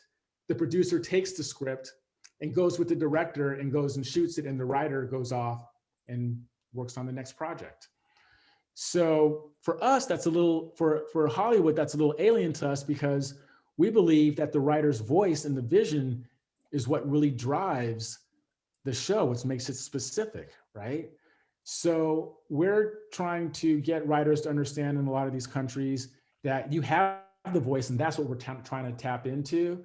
And not having done it for generations, it's just going to take a little bit of a learning for writers to understand how important that is, and the producers as well. Definitely. Okay, this is a great question from Martin, and Martin wants to know, he's heard that, I'm going to kind of paraphrase this. He's heard that Netflix typically looks for, in television, a 3-season arc for a show. Are you open to more than 3 seasons, or can you talk a little bit more about what you guys might look for that? I haven't heard that, to be honest. I was always under the impression that we try to get as many seasons as possible from a show, especially if it's popular. So I haven't heard that one. So I guess the answer to that is the story will end when we think it's ending, right? If you're the creator and you think there's only 3 seasons and you come in saying that, we're like, all right, that's cool. Beginning, middle, end, we're about that, right? Or if you don't know how many seasons there are, that's fine too. A lot of people ask this question, do I have to know how the series ends? You kind of don't, but you should know how the first season ends. Did I say season or series? If you don't have to know how the series ends, but you should know how that first season ends, and you can discover. But I think, using Breaking Bad as an example, I think Vince Gilligan had an idea where he wanted his character to end up. How that would play out in the scene, he didn't probably have the answer for, but I think he had an idea of the fate of his character, right? And maybe it changed a little bit, but he had a general notion of it. So. All right, awesome. I'm getting a lot of questions in terms of genres. And I know you had talked about that earlier. I know you kind of said Netflix looks for everything, Yeah. But can you be a little bit more specific? Because I know that there are probably writers in here that might work in, horror, or they might work in comedy, or filmmakers that work in different types of genres. So can you talk a little bit more about kind of what appeals? Yeah, I would just say make it character driven. we look for all genres, but just make it character driven. Stranger Things, perfect example. It's basically a horror show, but it's all about the characters, right? Character driven sci-fi. Snowpiercer is an example of that, right? I think that's starts on TNT though, but and again, that's something else that people don't that they don't realize is that a lot of those shows that you see, a lot of them are licensed. Breaking Bad was a cable show, and it does well for us. But people like, and that satisfies all the Netflix essentials. I like to say the Netflix essentials are really everybody's essentials, but it's neatly packaged on Netflix because of the user experience and how easy it is to go from one episode to the other. But I just say any genre that has great characters that are layered has a shot. And so if your thing is sci-fi, then pitch us that story, that's compelling. What we have found though, there are some genres that don't work. So like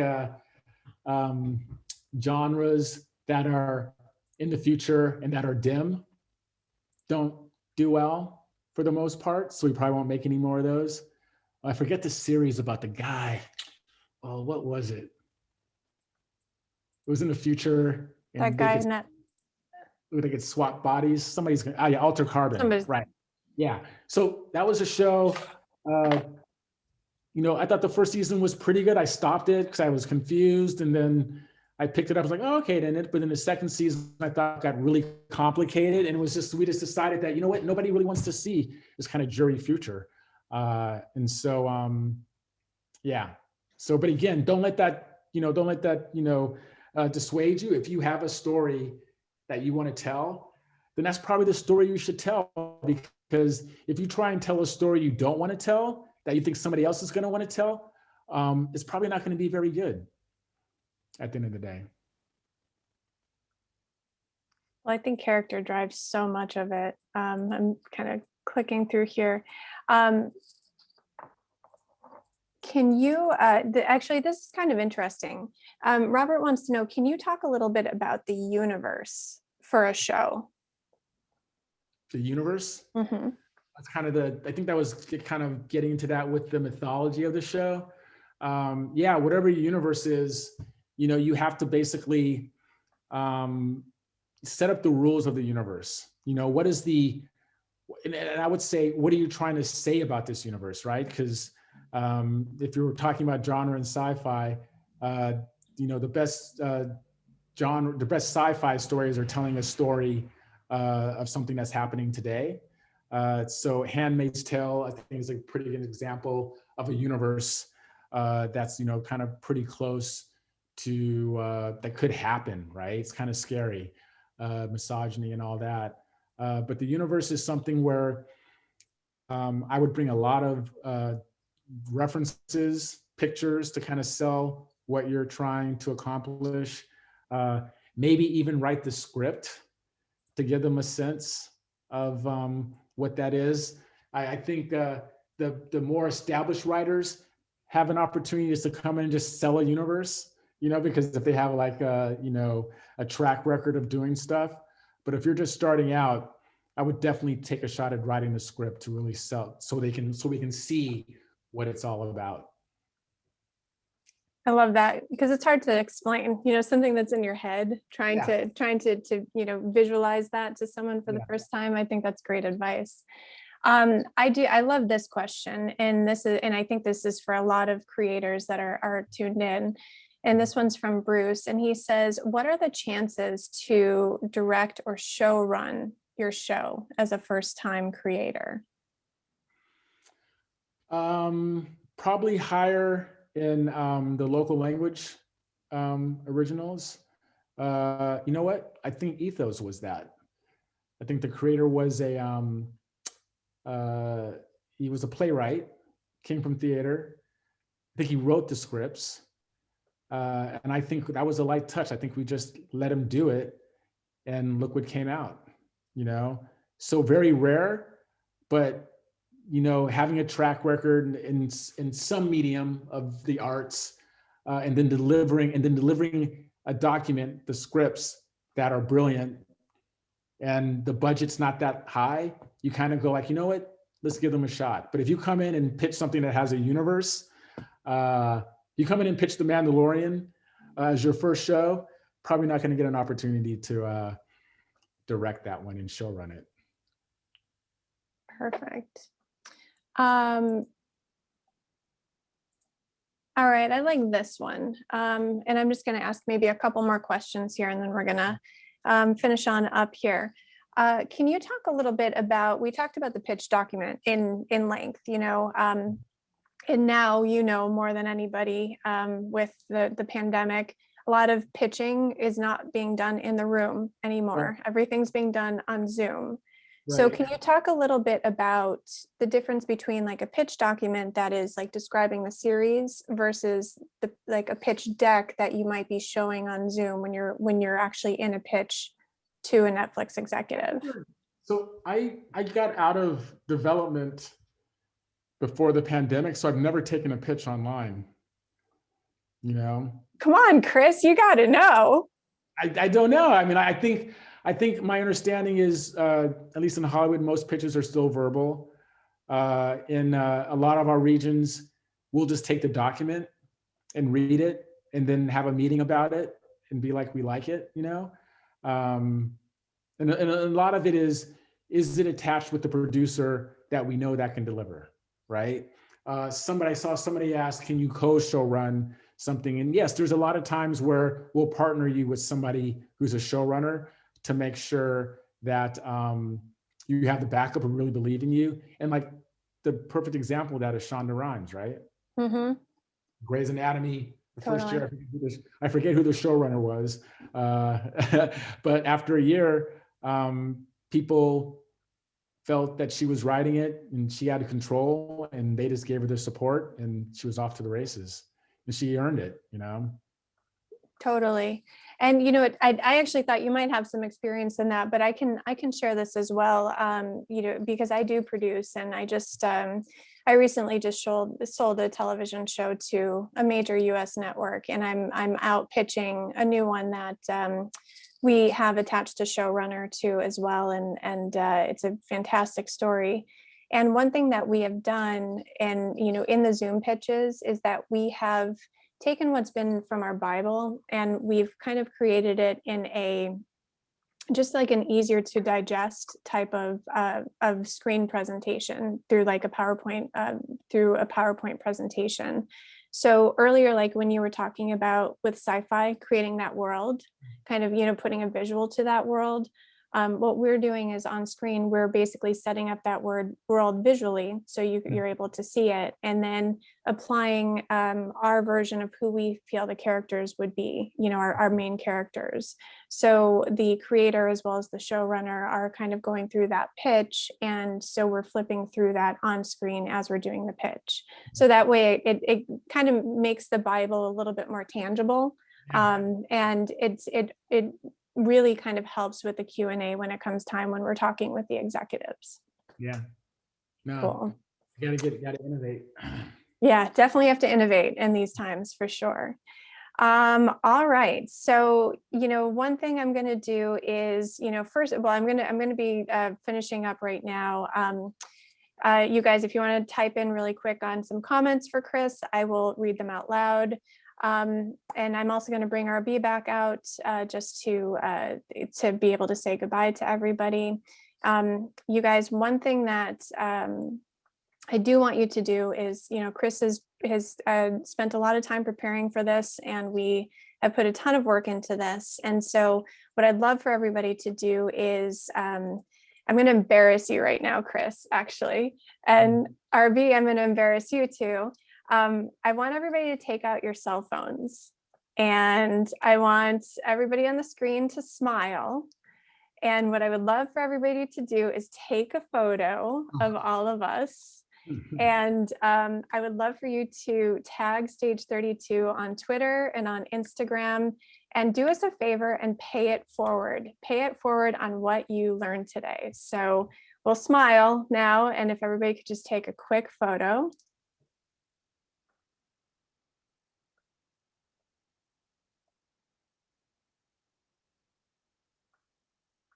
All right, awkward, awkward, awkward. Well, that way at least we're, our lips aren't moving. Pay it forward, you guys. All of this information that you learned today, not only helps you as a creator or an executive, but it helps the industry. It helps the industry get stronger. That's exactly why we've created the Stage 32 community. In addition, make sure I'm going to put the links in the chat as well for you guys to be able to make sure that you are contributing to the lounges. And then in the lounges, I'll make sure that I share all of that with Chris so he can see everything. And oh yeah, actually, I'm going to put Stage 32's in here. I'm going to put RB's Instagram in here as well. RB walks into a bar. Which is awesome. The best Instagram ever. Walks into a bar. And then I'll put my Twitter in here as well. Stage 32, Amanda. I'm not on Twitter. Yep. You're lucky. You're lucky, Chris. Yeah. So I stuck everything in there. So yeah, and I thank you guys so much for today. Chris, I'm going to have you leave with one last piece of advice, but RB, I'm going to turn it over to you because I know you had some things you wanted to say. Yeah, first and foremost, Chris, that was amazing.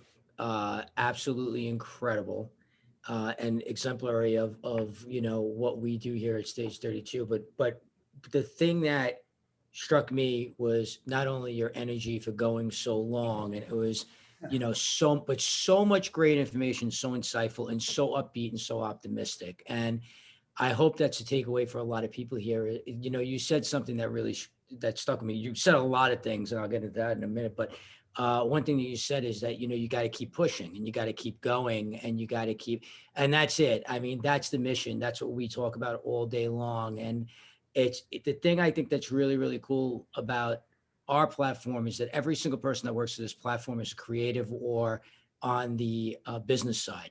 So we all get it. Like, I mean, we're all living it and we're all suffering through it sometimes, and we're seeing those highs and lows. And Amanda mentioned the show that she's producing. I'm throwing it in there. I'm the creator and writer of that show. We've been pitching it all over town. And I have to tell you, even doing it we attached one of the top showrunners in town, and even doing it with him, and he's been doing it for 30 years. And all the stuff that we've talked through and how many times that we've rearranged the pitch and everything like that, I came away with so many great ideas.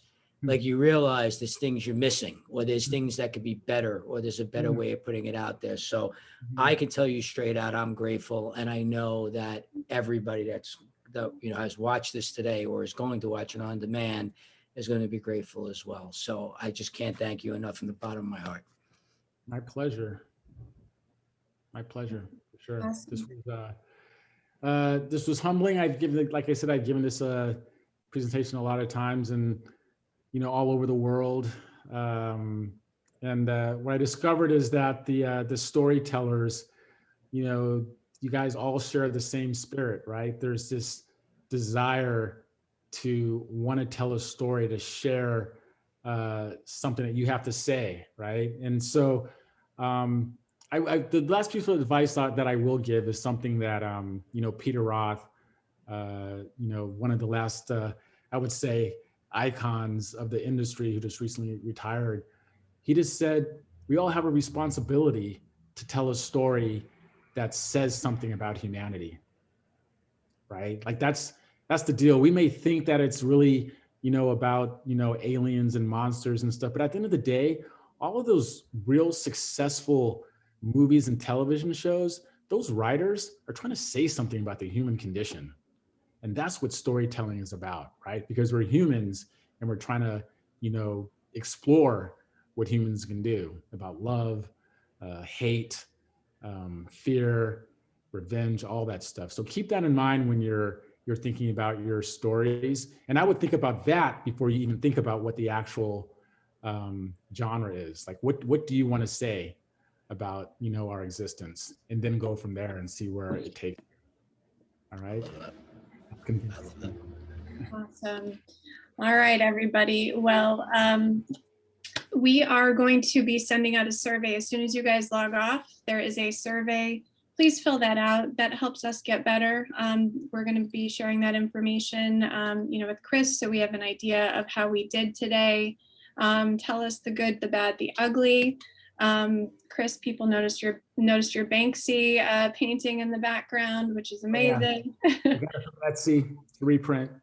Love it. Love it. But everybody's saying thank you so much. This was excellent. Thank you from all over the world. I've been waiting for something like this. I've left inspired. Bravo.